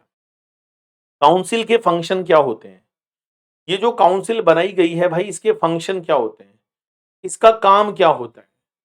तो मैं बता दूं, काउंसिल का काम है रिकमेंडेशंस देना to union and states on important issues like tax rates. अभी आपको पता है दोस्तों, जीएसटी में 0, 5, 12, 18 और 28, और एक 28 प्लस सेस। अभी जीएसटी के अंदर एक तो 0 वाली रेट है, एक 5 है, एक 12 है, एक 18 है, एक 28 है, और एक 28 प्लस सेस है। 28 प्लस सेस का मतलब है जैसे कुछ लग्जरी आइटम्स होते हैं, तो वहां पर गवर्नमेंट क्या करती है कि 28% जीएसटी तो लगाती है, साथ में कुछ सेस भी इंट्रोड्यूस करती है। तो रेट कम करनी है, रेट को ज्यादा करना है, ये सारी रिकमेंडेशन काउंसिल देती है। और काउंसिल की हर 2-3 महीने में मीटिंग होती है। आप लोग कभी न्यूज़पेपर में, कभी टीवी पर देखे होंगे, उसमें बोलते भी है कि आज काउंसिल का मीटिंग हुआ था। इसके अलावा दोस्तों, जीएसटी में कब एग्जम्पशन मिलेगा और जीएसटी में कब एग्जम्पशन नहीं मिलेगा, इस बात का डिसीजन भी काउंसिल लेती है। थ्रेशोल्ड लिमिट, जैसे आप लोग इनकम टैक्स में पढ़ते हो ना कि 2,50,000 तक आपका इनकम टैक्सेबल नहीं होता, वैसे ही दोस्तों जीएसटी के अंदर भी एक थ्रेशोल्ड लिमिट है कि अगर आप एक बिजनेसमैन हो और आपका टर्नओवर एक प्रेस्क्राइब्ड लिमिट से अगर ज्यादा नहीं है, तो फिर आपको जीएसटी देना या रजिस्ट्रेशन नहीं कराना पड़ता। एक होता है डिस्प्यूट रिजोल्यूशन। अगर मान लो कभी कोई डिस्प्यूट हो जाए सेंट्रल में, स्टेट में, तो उसको रिजॉल्व करवाने का काम भी काउंसिल का होता है। तो काउंसिल के फंक्शन क्या क्या है भाई? सबसे पहला टैक्स रेट, टैक्स की रेट क्या लगानी है, इसका डिसीजन काउंसिल लेती है दोस्तों। थ्रेशोल्ड लिमिट यहां पर क्या रहेगी, ये डिसीजन भी कौन लेती है? काउंसिल। डिस्प्यूट को रिजॉल्व करने का काम भी किसका होता है? काउंसिल का होता है। अच्छा दोस्तों, council has decided the threshold exemption, composition की थ्रेशोल्ड। मैं आप लोगों को डियर चैप्टर नंबर जो 3 हमारा होगा वहां पर कॉम्पोजिशन के बारे में बताऊंगा कि जो स्मॉल बिजनेसमैन होते हैं उनके लिए कॉम्पोजिशन स्कीम है। लेकिन किसको स्मॉल मानेंगे उसका भी एक लिमिट है, थ्रेशोल्ड लिमिट है, उसे भी काउंसिल डिसाइड करती है। जितने भी रूल्स आते हैं जीएसटी में, जितने भी नोटिफिकेशन आते हैं, इन्हें भी डिसाइड करने की जो पावर है ना, पावर दोस्तों, वो काउंसिल के पास है। ये सब चीजें काउंसिल डिसाइड करती है। चलो, अब काउंसिल क्या है, कैसे बनी हुई होती है, इसमें कौन लोग होते हैं, उसके बारे में बात करते हैं। अच्छा, आप इन चीजों को हल्के में मत लेना भाई, यहाँ पर एग्जाम में अच्छा खासा क्वेश्चन आप लोगों के लिए बन सकता है। तो आप एक बार समझ लो, फिर नोट भी कर लेना, मैं आपको सफिशिएंट टाइम दूंगा लिखने का। वैसे तो मैंने इसका पीडीएफ दिया है, लेकिन भाई फिर एडवाइजरी तो देखो यही है कि आप लिख लो तो ज्यादा बेटर रहेगा। सबसे पहली बात, ये जो जीएसटी काउंसिल होती है, इस काउंसिल में यूनियन जो फाइनेंस मिनिस्टर होते हैं, union finance minister is the chairman. Union finance minister is the chairman. तो अभी जो निर्मला सीतारमण जी है, मैडम निर्मला सीतारमण जी जो है वो इसकी चेयरमैन है, यूनियन फाइनेंस मिनिस्टर। जो यूनियन फाइनेंस मिनिस्टर होते हैं वो इसके चेयरपर्सन होते हैं, ठीक है, वो इसके चेयरपर्सन होते हैं। Union minister of state in charge of revenue और फाइनेंस इज द मेंबर।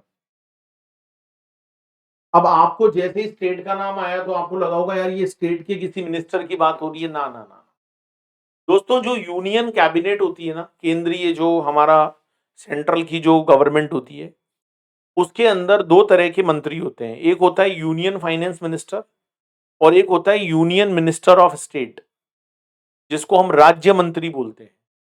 तो राज्य का मतलब वो किसी स्टेट का मंत्री नहीं है, वो है तो सेंट्रल का ही, लेकिन वो इस यूनियन फाइनेंस मिनिस्टर के अंडर में काम करता है। देखो इसमें भी यूनियन वर्ड लिखा हुआ है ना, तो यूनियन फाइनेंस मिनिस्टर तो निर्मला सीतारमण जी हैं, और यूनियन मिनिस्टर ऑफ स्टेट जो फाइनेंस का डील करता है, पहले तो अनुराग ठाकुर हुआ करते थे। अनुराग ठाकुर का नाम सुना होगा आपने, लेकिन अब तो वो अनुराग जो ठाकुर हैं वो अब यूनियन मिनिस्टर ऑफ स्टेट्स नहीं है, उन्हें कोई दूसरा डिपार्टमेंट दे दिया है। शायद अभी गोपाल चौधरी कुछ ऐसा नाम है, मैं आपको बता देता हूँ एग्जैक्टली देखकर।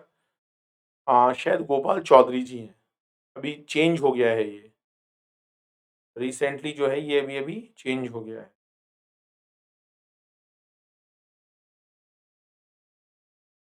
चौधरी हैं, गोपाल चौधरी, क्या नाम है बता देता हूँ।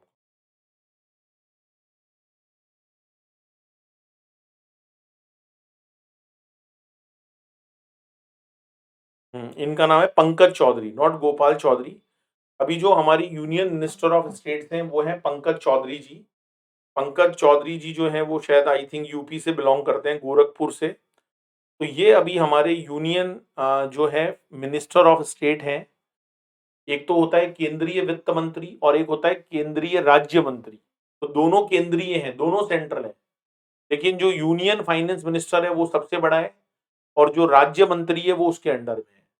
तो जो निर्मला सीतारमन जी मैडम है वो तो चेयरपर्सन होंगी और जो यूनियन मिनिस्टर ऑफ स्टेट है वो इसका मेंबर होगा, काउंसिल का, वो इसका मेंबर होगा। और मैं आपको एक बात बता दूं, minister in charge of finance और टैक्सेशन और any other minister nominated by state government are the members. और जितनी भी स्टेट गवर्नमेंट्स होती हैं, चाहे वो राजस्थान हो, वेस्ट बंगाल हो, महाराष्ट्र हो, बिहार हो, तेलंगाना हो, उत्तर प्रदेश हो, मध्य प्रदेश हो, इन सभी राज्यों के जो वित्त मंत्री होते हैं, राज्य के वित्त मंत्री या कोई भी ऐसा पर्सन जिसको वहां की स्टेट गवर्नमेंट ने नॉमिनेट किया है, वो सारे मेंबर भी जीएसटी काउंसिल के मेंबर होते हैं। वो सब लोग भी जीएसटी काउंसिल के मेंबर होते हैं। तो फिर से सुन लो, जो यूनियन फाइनेंस मिनिस्टर है निर्मला सीतारमन जी मैडम है अभी, तो वो तो इसकी चेयरपर्सन है। और इसके अलावा जो यूनियन मिनिस्टर ऑफ स्टेट होता है, जो राज्य मंत्री होता है, केंद्र का ही होता है वो अभी पंकज चौधरी जी हैं, तो वो इसके मेंबर होते हैं। और बाकी जितने भी राज्य हैं, जितने भी स्टेट हैं, उनके जो वित्त मंत्री हैं, वहां के जो फाइनेंस मिनिस्टर हैं, वो सब काउंसिल के मेंबर होते हैं। हाँ, यूनियन टेरिटरी में तो देखो सेंट्रल का ही रोल है, तो वहां कोई अलग से मंत्री नहीं होता, उसका कोई अलग से मेंबर नहीं होता है। तो ये सारे लोग मिलकर काउंसिल को बनाते हैं। तो काउंसिल में एक तो हो गया आपका चेयरपर्सन, बाकी सारे मेंबर हो गए। अच्छा दोस्तों, नीचे एक स्टार लगाकर एक बात लिखी हुई है, members can choose one among themselves to be the vice chairman of the council for such period as they may decide. भाई चेयरपर्सन तो देखो हमेशा यूनियन फाइनेंस मिनिस्टर ही रहेगा, लेकिन अगर आप ये कहते हो कि वाइस चेयरपर्सन कौन होगा, तो जितने भी काउंसिल के मेंबर्स हैं, काउंसिल के मेंबर कौन होते हैं, एक तो केंद्रीय राज्य मंत्री होता है और इसके अलावा हर राज्य के वित्त मंत्री होते हैं। तो ये सारे मेंबर्स अपने में से किसी को भी वाइस चेयरमैन अपॉइंट कर सकते हैं। कितने पीरियड के लिए करेंगे उसको भी वो लोग ही डिसाइड करेंगे। तो वाइस चेयरमैन इन्हीं मेंबर्स में से बनेगा, कोई एक बनेगा जिसे भी वाइस चेयरमैन की पोस्ट दी जाए। राइट, ये यहां पर लिखा हुआ है। इसके अलावा एक कोरम की बात लिखी हुई है दोस्तों। कोरम क्या होता है, देखो, जब जब काउंसिल की मीटिंग्स होती है तो one half of the total number of members of council shall form quorum at its meeting. तो मतलब ये समझ लो भाई, जैसे 31 हमारे स्टेट हैं, ठीक है, तो 31 तो वो हो गए मेंबर्स, एक यूनियन फाइनेंस मिनिस्टर और एक हमारे जो स्टेट के केंद्रीय जो राज्य मंत्री हैं वो, तो लगभग 33 हो गया। तो इसका हाफ 16.5, मतलब कम से कम 17 लोगों का होना जरूरी है, 17 लोगों का होना जरूरी है, तब जाकर मीटिंग स्टार्ट होगी, वरना मीटिंग का कोरम नहीं बनेगा। तो मीटिंग कब स्टार्ट होती है, जब काउंसिल में जो टोटल नंबर ऑफ मेंबर्स हैं उनमें हाफ का होना बहुत जरूरी है, कम से कम हाफ लोग होने चाहिए, तभी जीएसटी काउंसिल की मीटिंग होगी। अच्छा, काउंसिल में जो भी डिसीजंस लिए जाते हैं दोस्तों, वो 3/4 मेजोरिटी के साथ लिए जाते हैं, that is very important. Half majority से डिसीजन नहीं लिए जाते। हाँ, हाफ मेजोरिटी से तो कॉरम स्टार्ट होगा, लेकिन जितने मेंबर उस समय प्रेजेंट हैं उसमें कम से कम 3/4 मेजोरिटी होनी चाहिए। Decision of the council shall be taken at a meeting by a majority of not less than 3/4 of the weighted votes. ये बहुत इंपॉर्टेंट है, वेटेड वोट्स। 3/4 लोग हाँ करेंगे तब जाकर कोई डिसीजन फाइनल होगा, लेकिन 3/4 किसका? वेटेड वोट्स का। अब ये वेटेड वोट क्या है भाई, इसको समझने की कोशिश करते हैं। देखो, वेटेड वोट का मतलब ये है कि अगर हम ये बोले कि सभी मेंबर्स का एक एक वोट है, तो ये मान लो केंद्र के वोट तो दो ही हुए, केंद्र के राज्य मंत्री और केंद्रीय मंत्री। बाकी तो सारा राज्यों का एक तरह से देखा जाए तो यहां पर बहुत ज्यादा कंट्रोल हो जाएगा। तो एक एक मेंबर का एक एक वोट नहीं मानते हैं कि सब मेंबर्स का एक एक वोट है ना। सेंट्रल गवर्नमेंट का टोटल वोट कास्ट होता है 1/3। जितने वोट डलते हैं उसमें 1/3 हिस्सा सेंट्रल गवर्नमेंट का होता है, और जो टोटल वोट कास्ट होते हैं उसमें से 2/3 जो पावर होती है वो स्टेट्स के पास होती है। जैसे फॉर एग्जाम्पल कितने वोट गिरेंगे, मान लो 33 वोट गिरेंगे या 31 गिरेंगे या 25% है, मतलब आधे तो होने ही चाहिए। तो 1/3 जो रहेगा, 33 का 1/3 वो सेंट्रल गवर्नमेंट का रहेगा, और 33 का जो 2/3 है वो स्टेट गवर्नमेंट का वेटेज रहेगा। तो एक तरह से अगर देखा जाए, आपको करके दिखाता हूं। अगर मैं 33 का 1/3 करूं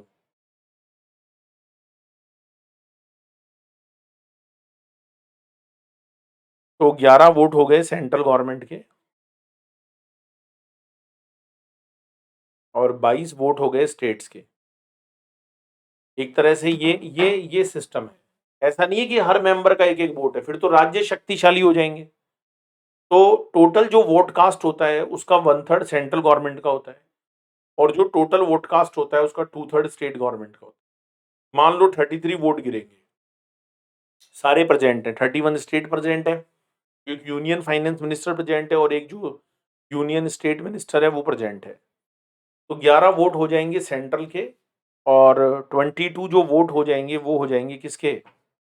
वो किसके हो जाएंगे? स्टेट के।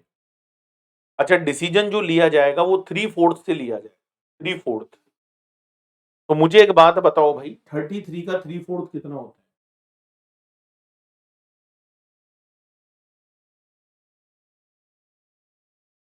लगभग 24.75।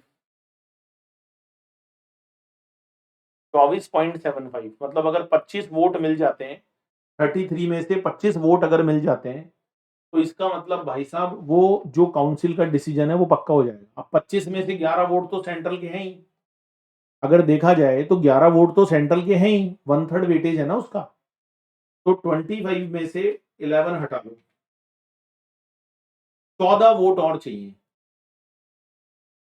तो अगर मान लो कुछ राज्यों के अंदर अगर बीजेपी, ऐसा तो होगा नहीं कि सारे स्टेट में कांग्रेस का गवर्नमेंट होगा, कुछ स्टेट में मान लो बीजेपी का गवर्नमेंट होगा, अभी तो काफी स्टेट्स में है।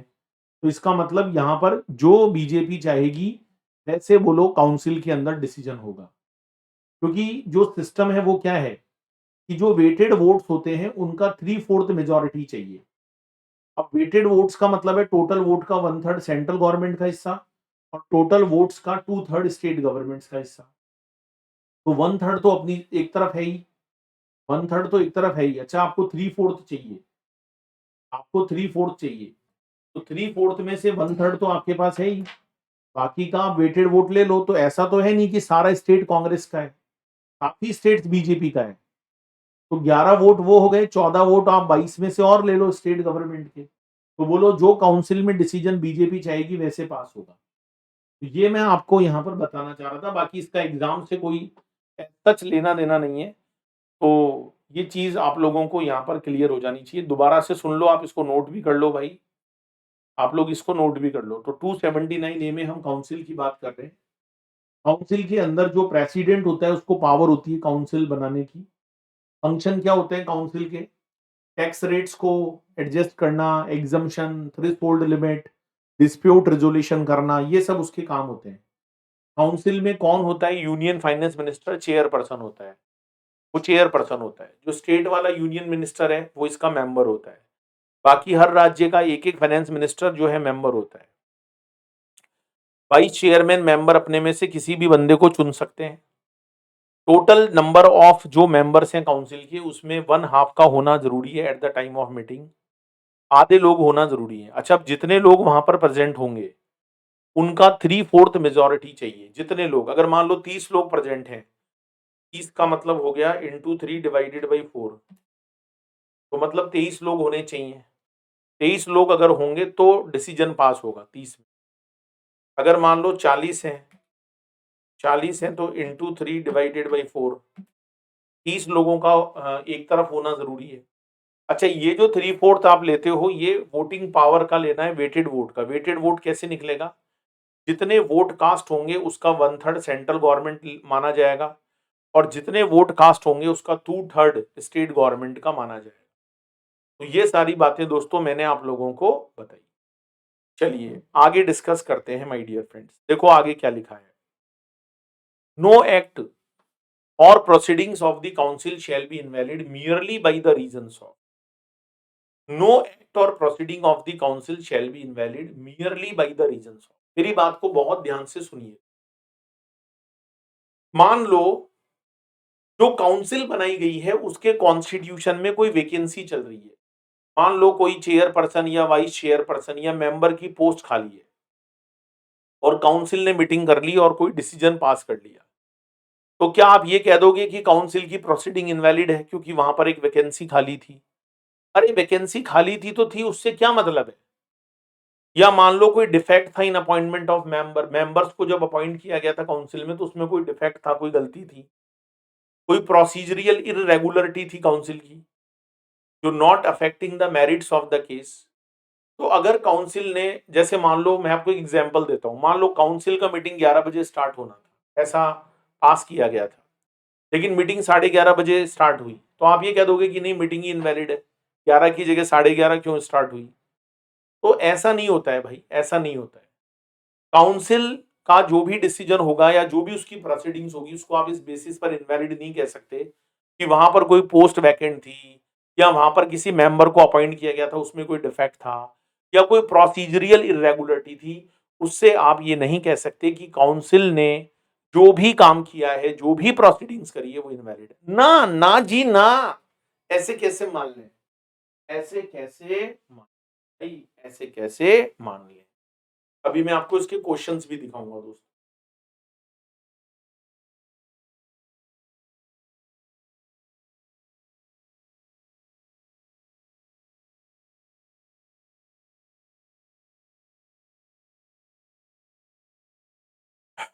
इसके अलावा council shall establish a mechanism to adjudicate any dispute.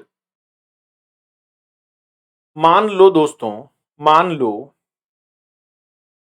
कोई डिस्प्यूट हो गया सेंट्रल गवर्नमेंट के बीच में और एक या एक से ज्यादा जो स्टेट है उनके बीच में कोई डिस्प्यूट हो गया, कोई डिस्प्यूट अराइज हो गया, या सेंट्रल गवर्नमेंट या किसी भी स्टेट के बीच में, ठीक है, कोई लड़ाई हो गई, या एक स्टेट दूसरे स्टेट से लड़ मरा, दोनों लड़ लिए, बिटवीन टू और मोर स्टेट्स। तो सेंट्रल गवर्नमेंट और किसी भी स्टेट के बीच में कोई लड़ाई हो जाए, या सेंट्रल गवर्नमेंट या कोई जो दूसरे स्टेट है वन साइड पर, उनमें कोई लड़ाई हो जाए, या दो से ज्यादा स्टेट्स के बीच में मान लो कोई डिस्प्यूट अराइज हो जाए, तो भाई ऐसे केस में जब कोई भी डिस्प्यूट अराइज होगा, तो वो डिस्प्यूट भी हम किसके सामने लेकर आएंगे? काउंसिल के सामने लाएंगे, और काउंसिल उसमें स्टैब्लिश करेगी कोई ना कोई ऐसा मैकेनिज्म ताकि वो डिस्प्यूट वहां पर खत्म हो। तो जब जब सेंट्रल या स्टेट के बीच में कोई लड़ाई होती है, या दो स्टेट के बीच में कोई लड़ाई हो जाती है, तो काउंसिल ही उसको एडजुडिकेट करती है, सही करती है। तो ये दोस्तों हमारा बेसिक वाला पार्ट जो है यहाँ पर फिनिश हो जाता है, और अब मैं आपको करवाऊंगा इसके क्वेश्चंस। तो चलिए दोस्तों, मैं आप लोगों को इसके क्वेश्चंस करवाता हूं, और आप जब हमारे कोर्स को सब्सक्राइब करोगे तो ये क्वेश्चन बैंक 22 का जो लेटेस्ट है, ये मैं आप लोगों के साथ यहाँ पर जो है शेयर कर दूंगा। चलिए स्टार्ट करते हैं दोस्तों। देखो सबसे पहले क्वेश्चन नंबर 1, अच्छा, मैं आपको एक बात और बता देना चाहता हूं कि ये जो बेसिक कॉन्सेप्ट वाला चैप्टर है ना, इसमें से क्वेश्चंस कम आते हैं, मुझे पता है, लेकिन जो बन सकते हैं वो सारे क्वेश्चंस मैं आप लोगों के सामने लाऊंगा, और ऑब्जेक्टिव बेस्ड क्वेश्चन आने के चांस यहां से बहुत ज्यादा है। ठीक है, तो एक बार हम सारे क्वेश्चंस देख लेते हैं, व्हाट इज द मैनर, कैसे उसको राइट डाउन करना है कॉपी में, वो सारी बातें मैं आज आपको बताऊंगा। So don't worry about that, don't worry about that. चलो, सबसे पहले क्वेश्चन नंबर 1 क्या कहता है, list some of the benefits that GST to accrue to the economy. क्या बेनिफिट हुए भाई, जीएसटी आने से हमारे देश को क्या बेनिफिट हुए? सबसे पहला बेनिफिट मैंने आपको बताया था, यूनिफाइड नेशनल मार्केट। देखो पहले क्या होता था दोस्तों, पहले हम कोई भी गुड्स अगर परचेज करते थे तो हम कौन से स्टेट से उसको खरीद के लाएंगे, ये बात हमको सोचनी पड़ती थी, क्योंकि हर स्टेट के अंदर वैट का जो रेट होता था, वहां का जो सेल टैक्स होता था, वो अलग अलग होता था माय डियर फ्रेंड्स। लेकिन दोस्तों यूनिफाइड नेशनल मार्केट बन गया जीएसटी आने के बाद। पूरे देश में कहीं से भी गुड्स परचेज करो, कोई प्रॉब्लम वाली बात नहीं है, क्योंकि हमारे देश के अंदर माय डियर फ्रेंड्स जीएसटी का एक कॉमन रेट कर दिया गया है। तो पूरा देश एक यूनिफाइड नेशनल मार्केट यहां पर बन गया है। ठीक है, आप इसके अंदर का जो ये मटेरियल है इसको थोड़ा थोड़ा अपने हिसाब से भी लिखोगे तो मार्क्स मिल जाएंगे। ये मत सोचना कि आपको वहां पर एज इट इज लिखना जरूरी है। तो GST made India common market with common tax rate and procedures. It has remove the economic barrier resulting in integrated economy at the national level. दूसरी बात, boost to makeup in India initiative. मैंने बताया था कि जो make in India initiative है मोदी जी का, भाइयों बहनों, वो भी यहां पर पूरा हुआ है। जीएसटी ने एक मेजर बूस्ट दिया है प्रधानमंत्री जी के सपनों को। Make in India vision, make in India, GST से उसको बहुत बड़ा बूस्ट अप मिला है। ठीक है, और इंडिया एक मैन्युफैक्चरिंग हब बन गया है। अब इसमें कितनी सच्चाई है दोस्तों, ये एक अलग मैटर है, लेकिन किताबों में ऐसा लिखा है तो आपको याद करना पड़ेगा। तीसरी बात, बोले जीएसटी आने से इन्वेस्टमेंट बढ़ गया, एम्प्लॉयमेंट बढ़ गया। बोले कैसे बढ़ गया, सबजूमिंग ऑफ मेजर सेंट्रल और स्टेट टैक्स। बहुत सारे जो सेंट्रल और स्टेट टैक्स थे वो किस में समा गए, जीएसटी में। Complete and comprehensive set of होने लगा इनपुट टैक्स का, जिससे कॉस्ट गुड्स की जो है रिड्यूस होने लगी। पहले जब क्रेडिट नहीं मिलता था तो टैक्स के ऊपर टैक्स लगता था, जिससे हमारी कॉस्ट बढ़ जाती थी। तो बोले ये सारी जो प्रॉब्लम्स थी, इंडिया का जो मार्केट है उसमें बहुत बड़ा इन्वेस्टमेंट आने लगा, बाहर के लोग इन्वेस्ट करने लगे, जीडीपी बढ़ने लगी, एम्प्लॉयमेंट बढ़ने लगा।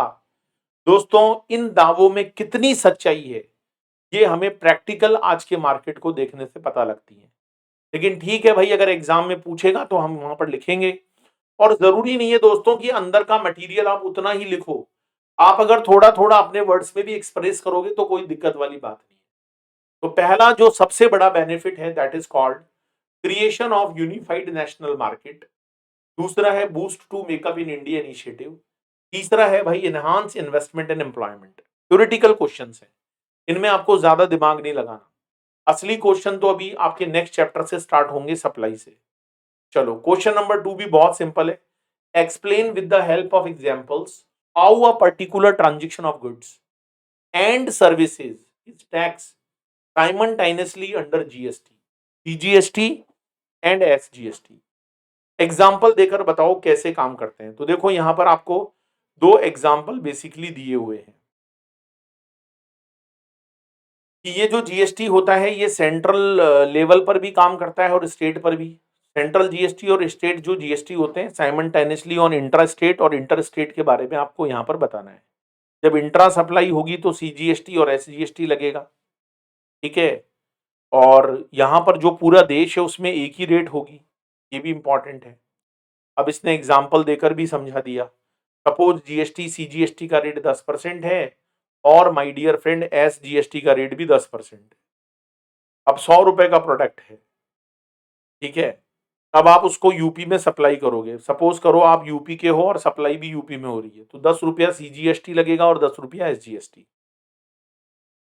ये सीजीएसटी सेंट्रल के पास जाएगा और ये एसजीएसटी स्टेट के पास जाएगा। ये आपने किया है भाई, इसी को लिखना है यहां पर।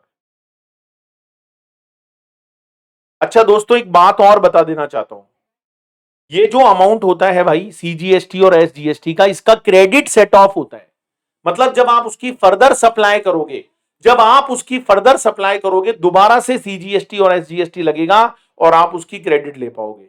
लेकिन दोस्तों सीजीएसटी और एसजीएसटी आपस में यूज नहीं होता, ये बात भी मैंने आपको समझाई थी। अच्छा दोस्तों, आप चाहे इनपुट खरीदो, इनपुट का मतलब होता है रॉ मटेरियल, आप चाहे कैपिटल गुड्स खरीदो, मशीन खरीदो, आप चाहे किसी से इनपुट की सर्विस लो, इन तीनों के ऊपर माय डियर फ्रेंड्स, इन तीनों के ऊपर सीजीएसटी लगाया जाता है, एसजीएसटी लगाया जाता है, और इन दोनों का क्रेडिट आपको बाद में मिलता है। लेकिन यह बात हमेशा ध्यान रखना कि सी और एस का क्रेडिट आपस में नहीं मिलता, नहीं मिलता। लेकिन सपोज करो दोस्तों, फिर से हम सीजीएसटी और एसजीएसटी की रेट 10% मानते हैं। मान लो कोई कंपनी लोकेटेड है मुंबई में, supply advertisement service to a company soap also located in the state of Maharashtra, तो बताओ उसके ऊपर वही लगेगा, सीजीएसटी और एसजीएसटी लगेगा। सीजीएसटी सेंट्रल गवर्नमेंट के पास जाएगा, एसजीएसटी जो महाराष्ट्र की गवर्नमेंट है उसके पास जाएगा। तो यही चीज दोबारा आपको दी, एक गुड्स का एग्जाम्पल दे दिया आपको और एक आपको सर्विसेज का एग्जाम्पल दे दिया। तो सिंपल है, आप लोग अपना एग्जाम्पल भी बनाकर लिख सकते हो, कोई दिक्कत वाली बात नहीं है। क्वेश्चन नंबर 3 आपको क्या कहता है, that is very very good question. Why was the need to amend constitution of India before introducing the GST? चलो इसका आंसर कोई नहीं देखेगा और अपने मन में सोचेंगे हम सब लोग कि कॉन्स्टिट्यूशन को बदलने की जरूरत क्या थी, जीएसटी आने से पहले कॉन्स्टिट्यूशन को बदलने की जरूरत क्या थी। दोस्तों क्यों जरूरत पड़ी कॉन्स्टिट्यूशन को बदलने की? क्या हम बिना कॉन्स्टिट्यूशन को बदले जीएसटी ला सकते थे? The answer is no. क्योंकि दोस्तों हमारे देश में आर्टिकल 246 था पहले से, लेकिन वो सेंट्रल गवर्नमेंट को अलग पावर देता था, स्टेट गवर्नमेंट्स को अलग पावर देता था, और जो कॉन्करेंट लिस्ट थी उसमें दोनों को पावर देता था, लेकिन कॉन्करेंट लिस्ट में टैक्सेस नाम की कोई एंट्री ही नहीं थी। तो हमारे देश के अंदर ऐसी कोई व्यवस्था ही नहीं थी कि गुड्स और सर्विसेज पर दोनों गवर्नमेंट्स मिलकर टैक्स लगा सके। इसके लिए हमारे कॉन्स्टिट्यूशन को बदला गया, एक नया आर्टिकल 246 ए इंट्रोड्यूस किया गया। ये सारी बातें मैंने बताई है आप लोगों को। हमारे देश में कॉन्स्टिट्यूशनल अमेंडमेंट एक्ट पास किया गया 2016, और वो 101 नंबर का अमेंडमेंट था। यही सारी बातें बताई थी, केवल शराब को छोड़कर, अल्कोहलिक लिकर को छोड़कर, और जितने भी नशीले पदार्थ होते हैं।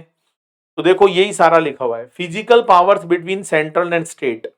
अब आप ये मत सोचना कि सर हमको भी क्या ऐसे एज इट इज लिखना है, ना भाई ना, जो मेन क्रक्स है वो निकल कर आना चाहिए। देखो मैं मेन क्रक्स आपको दिखा देता हूं, यहां पर सेंट्रल और स्टेट दोनों को यहां पर पावर दिया गया है कि दोनों जो है, पहले तो डीमार्केटेड पावर्स था, सेंट्रल के पावर अलग थे, स्टेट के पावर अलग थे।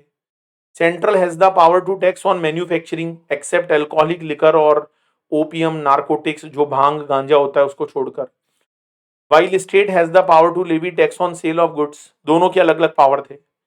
इंटर स्टेट सेल जब होती थी तो सेंटर सीएसटी लगाता था, बताया था मैंने आपको, लेकिन ये सीएसटी कलेक्ट कौन करता था? स्टेट कलेक्ट करता था। और एज फॉर सर्विसेज पूरा का पूरा टैक्स सेंट्रल कलेक्ट करता था। तो जब जीएसटी को इंट्रोड्यूस किया गया तो कॉन्स्टिट्यूशन में अमेंडमेंट लाना पड़ा, सेंट्रल को भी पावर दी गई और स्टेट को भी एम्पावर किया गया कि दोनों मिलकर लेवी और कलेक्ट करे tax. The constitution of India was amended by the constitution amendment act 2016, और एक नया आर्टिकल 246 ए वहां पर जोड़ा गया। ये आर्टिकल सेंटर को भी पावर देता है और स्टेट को भी पावर। तो भाई पहले सबके पावर अलग अलग थे, बाद में क्या हुआ भाई, जीएसटी आने से दोनों सरकार टैक्स लगा सकती। सिंपल सिंपल क्वेश्चन है, राइट। वैसे इनके चांस बहुत कम है एग्जाम में आने के, लेकिन भाई आप लोगों के कोर्स में है तो मैंने आप लोगों को बता दिए हैं। हाँ, ऑब्जेक्टिव क्वेश्चन जरूर यहां से बन सकता है, लेकिन आप पढ़कर जरूर जाइए दोस्तों। Next question, GST is destination based tax on consumption of goods और service, discuss the validity of the statement. क्या ये बात सही है दोस्तों कि जीएसटी एक डेस्टिनेशन बेस्ड टैक्स है? यस, ये मैंने आपको स्टार्टिंग में ही समझा दिया। देखो जो जीएसटी लगाया जाएगा ना, जो जीएसटी लगाया जाएगा वो कंजम्पशन के बेसिस पर लगाया जाएगा। जिस स्टेट के अंदर जाकर गुड्स और सर्विस कंज्यूम होगा उस स्टेट को रेवेन्यू मिलेगा। सेंट्रल को अपना शेयर मिलेगा, लेकिन स्टेट वाला जो शेयर होगा वो फाइनली कौन से स्टेट को मिलेगा? जहां पर गुड्स कंज्यूम होगा, जहां पर उसका डेस्टिनेशन होगा, जहां पर गुड्स कंज्यूम होगा, जहां पर गुड्स यूज होगा दोस्तों, फाइनली उस सरकार को फायदा होगा। ये मैंने आप लोगों को पहले भी समझाया था।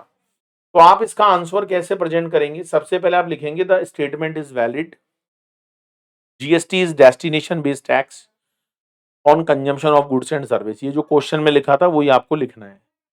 GST is known as destination based tax since tax would accrue to the taxing authority which has jurisdiction over the place of consumption which is also term as place of supply. Supply कहां पर दी आपने, इसका भी एक अलग से chapter है place of supply का, वो भी मैं आपको पढ़ाऊंगा।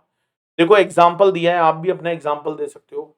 मिस्टर ए दिल्ली का है, produce the goods and sell the goods to B in Haryana. In this case tax would accrue to the state of Haryana, not to the state of Delhi. On the other hand pre GST origin based tax, मैंने समझाया था GST आने से पहले origin based tax चलता था। Origin base में क्या होता था कि जहां से गुड्स का मूवमेंट शुरू हुआ है उस स्टेट को रेवेन्यू मिलता था। जैसे हम सीएसटी की बात करते हैं, मैंने बताया भी था आप लोगों को।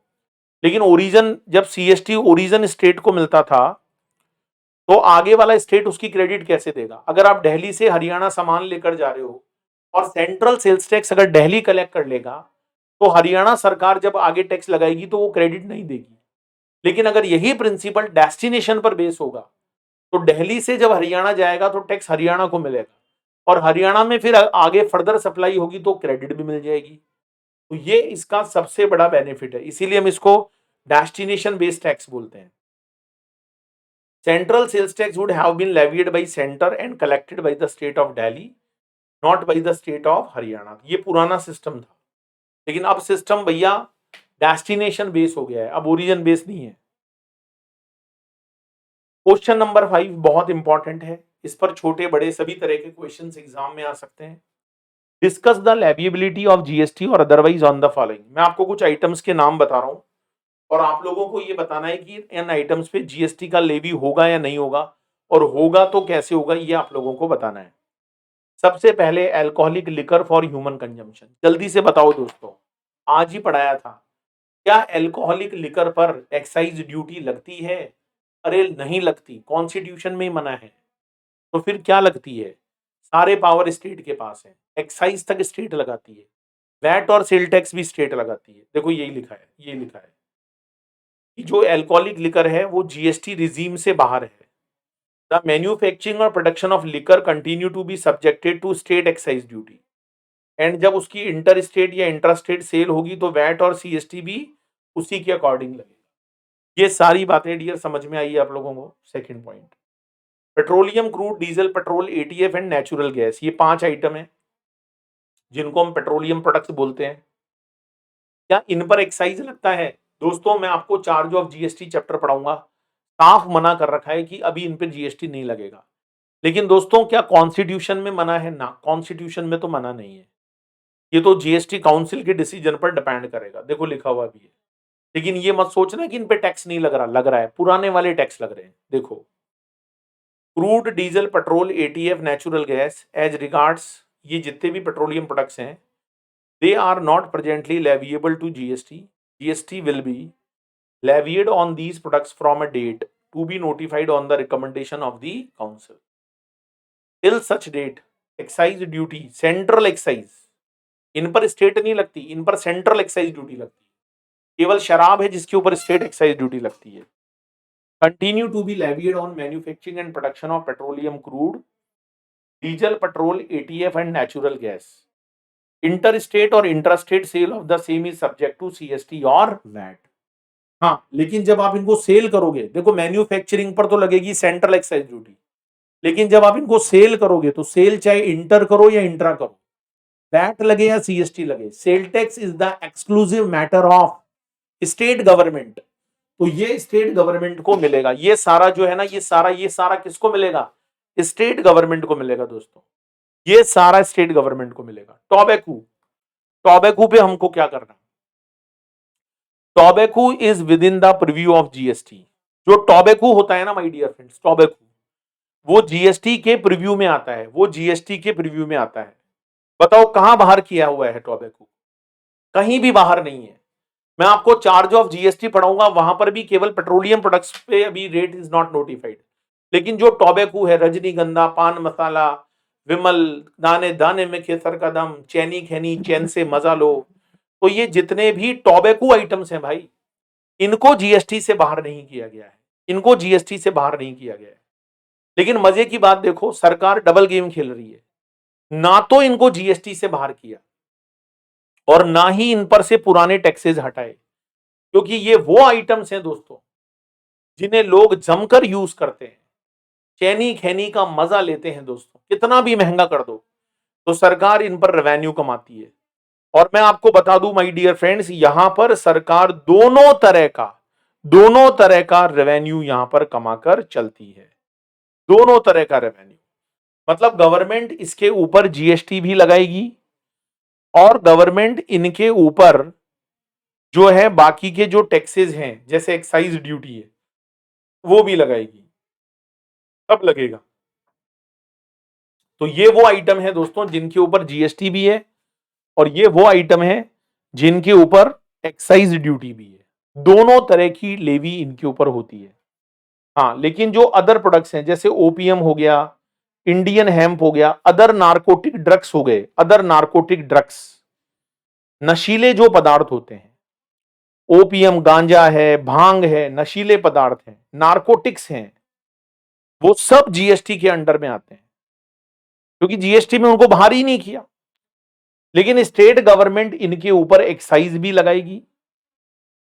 तो स्टेट गवर्नमेंट एक्साइज किस किस पे लगाती है? देखो, एक तो लिकर पे लगाती है, और एक ये जो ओपीएम होता है, इंडियन हेम्प होती है, अदर नारकोटिक्स होते हैं, इनके ऊपर जो एक्साइज लगाने का पावर है वो स्टेट के पास है। लेकिन जो टॉबैको है, टॉबैको के ऊपर एक्साइज कौन लगाएगी? सेंट्रल गवर्नमेंट लगाएगी। बाकी सारे आइटम पर सेंट्रल एक्साइज लगाएगी, टॉबैको को छोड़कर।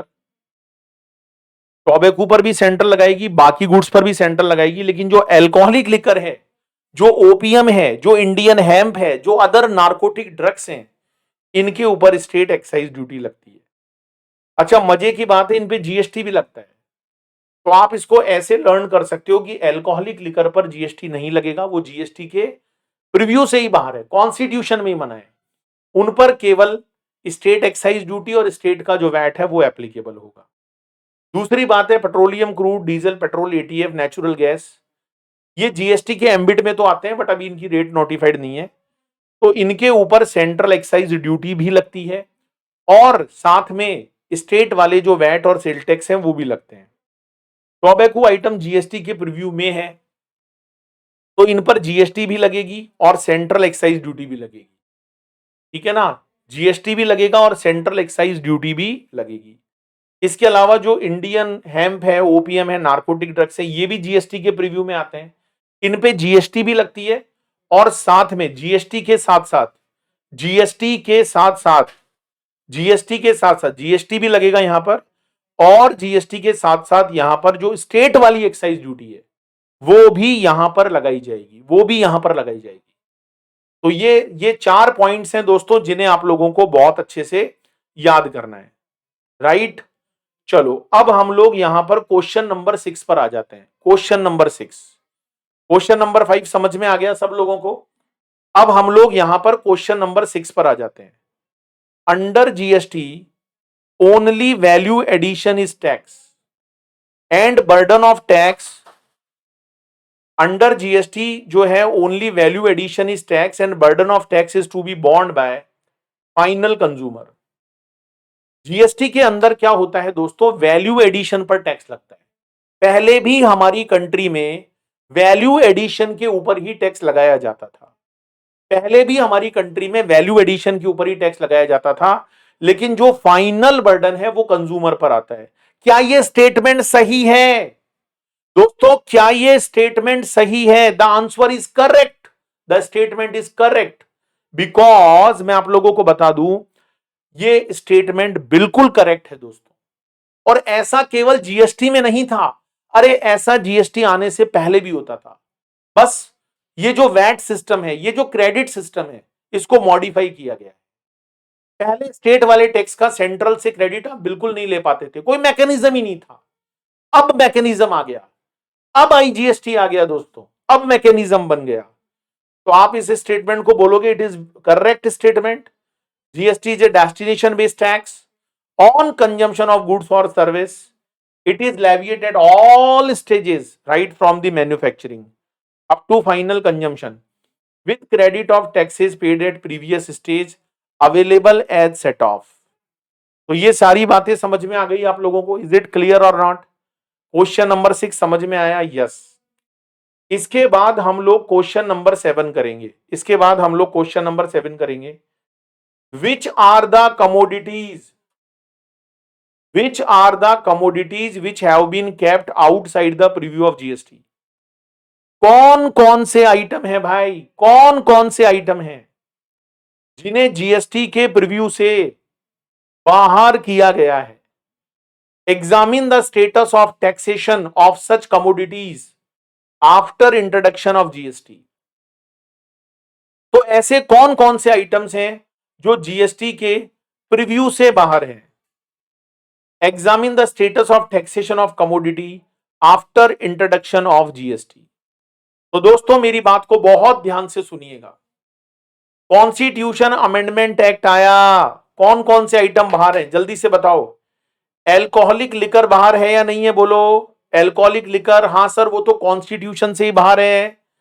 जो 5 पेट्रोलियम प्रोडक्ट्स हैं क्या वो भी बाहर हैं क्या? नहीं सर, वो अभी टेम्पोररी बाहर है। देखो मेरी बात को बहुत ध्यान से सुनना दोस्तों, जो शराब होती है ना, शराब, एल्कोहलिक लिकर, वो तो कंप्लीटली जीएसटी के प्रीव्यू से बाहर है, क्योंकि उसके लिए तो कॉन्स्टिट्यूशन बदलना पड़ेगा, कॉन्स्टिट्यूशन में लिखा हुआ है। लेकिन जो बाकी के 5 पेट्रोलियम प्रोडक्ट है उसको कॉन्स्टिट्यूशन में मना नहीं किया। हाँ, अभी टेम्पोररी जीएसटी काउंसिल ने उनकी रेट नोटिफाई नहीं करी। अच्छा, आपके दिमाग में ऐसा आता होगा कि सर पेट्रोलियम प्रोडक्ट्स पर जीएसटी लगा दो, क्या दिक्कत है? शराब पर भी जीएसटी लगा दो, क्या दिक्कत है? देखो दोस्तों, जीएसटी आने के बाद स्टेट गवर्नमेंट्स को एक डर था कि पता नहीं कहीं अपना रेवेन्यू बहुत ज्यादा कम नहीं हो जाए, और किसी भी सरकार को सबसे ज्यादा रेवेन्यू इन्हीं चीजों की सप्लाई पर मिलता है। तो अल्कोहलिक लिकर पर तो स्टेट के पास जो पावर थे, स्टेट ने साफ मना कर दिया कि हम तो इसको कॉन्स्टिट्यूशन में लिखवाएंगे, वरना हम जीएसटी नहीं आने देंगे। और पेट्रोलियम प्रोडक्ट्स पर आने वाले समय में जीएसटी आने के बारे में सोचेंगे, लेकिन अभी थोड़ा चलने दो, जब जीएसटी स्मूथली चलेगा तब हम देखेंगे कि हमें कितना लॉस है। तो ये बहुत बड़ा रीजन है दोस्तों, ये बहुत बड़ा रीजन है। तो आर्टिकल 366 में ये लिखा हुआ है कि GST is a tax on supply of goods and service or both except supply of alcoholic liquor for human consumption. So alcohol for human consumption is kept out of the GST by way of definition of GST in the constitution. ये तो बाहर ही कर दिया। लेकिन जो 5 petroleum products हैं उनके नाम याद है आपको? Crude, motor spirit, diesel, natural gas, aviation fuel, ये टेम्पोररी बाहर हैं। अरे ये परमानेंट बाहर नहीं है भाई, ये टेम्पोररी बाहर है। काउंसिल इसका डेट डिसाइड करेगा, इसका रेट भी डिसाइड करेगा और इसका डेट भी डिसाइड करेगा कि इनके ऊपर जीएसटी कब से लगाना है। ठीक है, सारी बातें पड़ी हुई है, आप अपनी लैंग्वेज में लिखो, कोई चिंता की बात नहीं है। ये मत सोचना कि यार मेरे को एज इट इज लिखना है, बस इसके अंदर जो कहानी है वो क्रक्स सामने आना चाहिए। अब राम जाता है, फॉर एग्जाम्पल राम जाता है, आपने लिख दिया जाता है राम, तो ये कोई गलत है? बात तो राम की हो रही है और राम के जाने की हो रही है। लेकिन आप मोहन, सीता, गीता इनकी बात कर रहे हो तो फिर मार्क्स नहीं मिलेंगे। अगर राम पर क्वेश्चन पूछा है तो सियावर राम का ही आंसर होना चाहिए, उसमें रावण का जिक्र नहीं होना चाहिए दोस्तों। चलो, a dual GST has been implemented in India, elaborate। क्या हमारे देश में ड्यूल जीएसटी सिस्टम है? यस। इसको कैसे एलोबरेट करोगे? बताओगे कि सेंट्रल टैक्स है, स्टेट टैक्स है, सीजीएसटी है, एसजीएसटी है, यूटी जीएसटी है। जब इंटर सप्लाई होगा तो आईजीएसटी होगा। जो सेंट्रल के पास जाएगा, सेंट्रल उसमें से कुछ शेयर स्टेट को ट्रांसफर करेगा। यही लिखा हुआ है, यही लिखा हुआ है। एक बार आप पढ़कर देखिए, यही लिखा हुआ है। इंडिया को फेडरल कंट्री माना गया है और इंडिया में दोनों तरह के टैक्सेस लगाए जाते हैं। ये देखो, ये ड्यूल जीएसटी, यही लिखा हुआ है। Article 269 A pertaining to levy and collection of GST on inter state supply, आपको पढ़ाया था मैंने नोट्स में। इंटर स्टेट जब सप्लाई होगी तो उसके ऊपर आईजीएसटी लगेगा। इसके पास जाएगा, सेंट्रल गवर्नमेंट के पास, और फिर बाद में सेंट्रल गवर्नमेंट उसको आगे स्टेट को शेयर करेगी। समझ में आ रही है बात? अच्छा दोस्तों, यहां पर यही लिखा हुआ है, ये देखो 269 A, in the course of interstate trade collected by the government of India, apportion between union and states, here supply of goods or service or both in the course of import also। अगर मान लो आप USA से goods कहां पर ला रहे हो? India में। बोलो दोस्तों, ये कौन सा ट्रांजेक्शन हुआ? International transaction. और जब मैंने जीएसटी का ओवरव्यू बताया था ना, ओवरव्यू, मैंने क्या कहा था उस टाइम? आपको मैंने आपको ये बोला था कि ये जो इंपोर्ट हुआ है, वैसे तो इसके ऊपर कस्टम ड्यूटी लगेगी क्योंकि ये इंटरनेशनल है, और कस्टम ड्यूटी अभी एक्साइज का पार्ट नहीं है, सॉरी जीएसटी का पार्ट नहीं है। कस्टम ड्यूटी आज भी अलग है, पहले भी अलग थी। लेकिन दोस्तों, ये ट्रांजेक्शन इंटर कहलाएगा, बोला था मैंने। अब इंटरनेशनल ट्रांजेक्शन को इंटर बोलते हैं। तो कस्टम ड्यूटी जब लगाई जाती है तो बेसिक कस्टम ड्यूटी तो आज भी अलग ही लगती है एज पर कस्टम एक्ट, लेकिन जो अदर एडिशनल कस्टम ड्यूटीज हैं वो सब जीएसटी के बराबर लगाई जाती हैं, क्योंकि वो पहले एक्साइज के बराबर थी और एक्साइज अब जीएसटी में मर्ज हो गया तो वो जीएसटी के बराबर है। इसीलिए देखो क्या बोला है, सप्लाई ऑफ गुड्स और service in the course of import into territory of India shall be deemed to be supply of goods in the course of interstate trade और कॉमर्स, क्योंकि उनके ऊपर भी आईजीएसटी की लेवी आएगी। मैं आपको आगे चलकर क्वेश्चंस करवाऊंगा। इंपोर्ट के केस में बेसिक कस्टम ड्यूटी तो अलग है, वो तो एज पर कस्टम लॉ है और कस्टम आज भी जीएसटी का पार्ट नहीं है। लेकिन जो एडिशनल कस्टम ड्यूटी पुराने टाइम में एक्साइज और वैट के रीजन से लगाई जाती थी इंडिया में, वो सब अब जीएसटी के रीजन से लगाई जाती है। अपॉर्शनमेंट स्टेट को कितना होगा? The amount so apportion to the state shall not form part of consolidated fund of India. क्या आईजीएसटी का पैसा पूरा इंडिया का फंड है, गवर्नमेंट, इंडियन गवर्नमेंट का फंड है? नहीं। उसमें से जो एसजीएसटी का पेमेंट होना है भाई, वो कंसोलिडेटेड फंड ऑफ इंडिया नहीं है, वो कंसोलिडेटेड फंड ऑफ इंडिया नहीं है। पार्लियामेंट को पावर दी गई है कि वो इसका फॉर्मूला बनाए, कैसे उसे आगे प्लेस ऑफ सप्लाई कहां मानना है, ये सारी बात। ठीक है, तो आप इतना सा इसमें लिखकर आ जाओ, सफिशिएंट है। आर्टिकल 246 ए क्या कहता है? Which grant the power to make law with respect to GST. क्योंकि भाई जीएसटी के अंदर सेंट्रल गवर्नमेंट भी टैक्स लगाएगी और स्टेट भी, तो ऐसा कोई आर्टिकल था नहीं, तो 246 ए से इंपोज किया गया। इसको भी एक बार आप लिख सकते हैं, यही सारी बातें इसके अंदर लिखी हुई है। तो ये थ्योरेटिकल क्वेश्चन है, ऐसे जो डेस्क्रिप्टिव क्वेश्चन है इस टाइप के मुझे एग्जाम में नॉर्मली देखने को नहीं मिलते हैं दोस्तों, ये सब। तो 246 ए में आप लिख दीजिएगा कि 246 ए में पार्लियामेंट को पावर है और स्टेट को भी पावर है कि वो अपने अपने लॉ बनाएंगे और टैक्सेस लगाएंगे। लेकिन जब इंटर स्टेट सप्लाई होगा तो लॉ बनाने का पावर केवल पार्लियामेंट के पास है। आईजीएसटी लगेगा और जो क्रूड है, हाई स्पीड डीजल है, ये सब चीज़ों पर अभी गवर्नमेंट जीएसटी काउंसिल डिसीजन लेगी। वही सेम बात रिपीट हो रही है। ये कुछ एडिशनल क्वेश्चंस हैं जो अलग से इंपॉर्टेंट हो जाते हैं एग्जाम के लिए, that is also very very important. सारा कवरेज है दोस्तों, आप टेंशन मत लो, everything is covered. Question number 11, state government has exclusive power to notify a transaction to be supply of goods और service, discuss the correctness of the statement. दोस्तों question को थोड़ा ध्यान से पढ़िए। क्या स्टेट गवर्नमेंट के पास एक्सक्लूसिव पावर होता है कि वो किसी भी ट्रांजेक्शन को सप्लाई ऑफ गुड्स और सर्विस मान सके? क्या ये स्टेटमेंट सही है? दोस्तों क्या स्टेट गवर्नमेंट अकेले डिसीजन ले सकती है जीएसटी में? नहीं ले सकती। डिसीजन कौन लेती है? काउंसिल लेती है।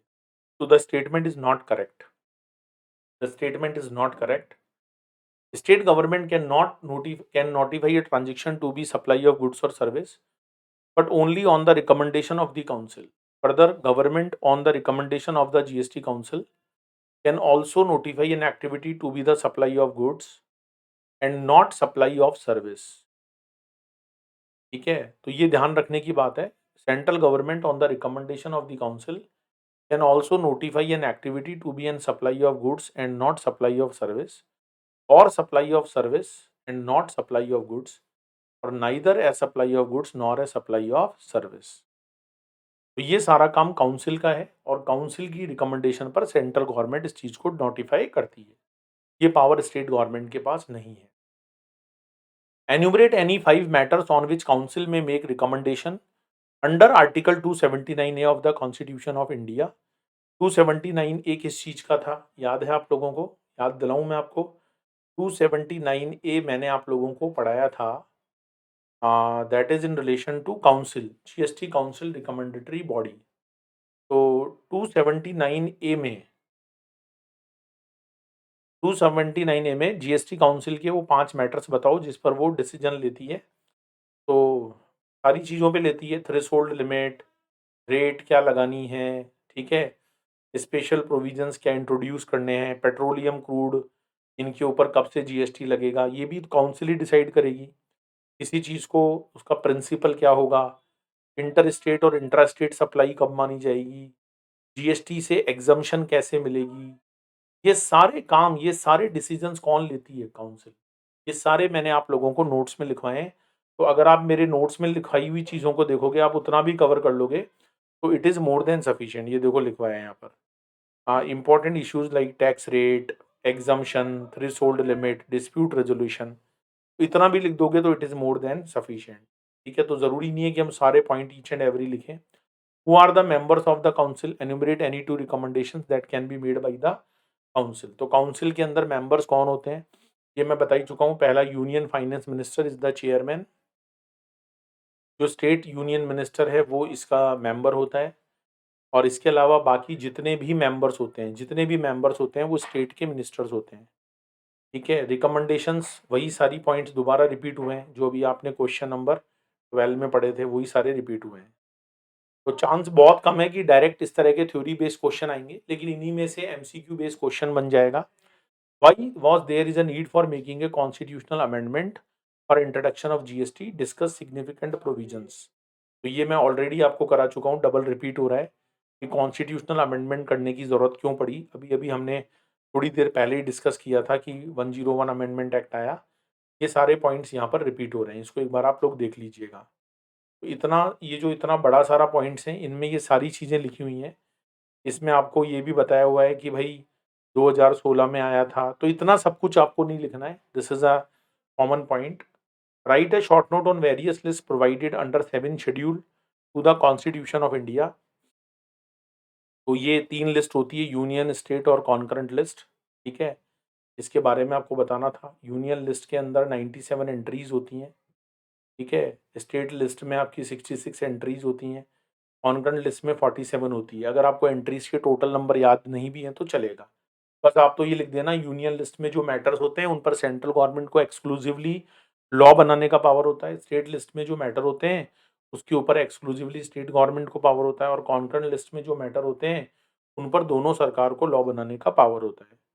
How GST resolve the double taxation dichotomy under previous indirect tax law. पुराने लॉ में जो डबल टैक्सेशन होता था उसको जीएसटी ने कैसे दूर किया.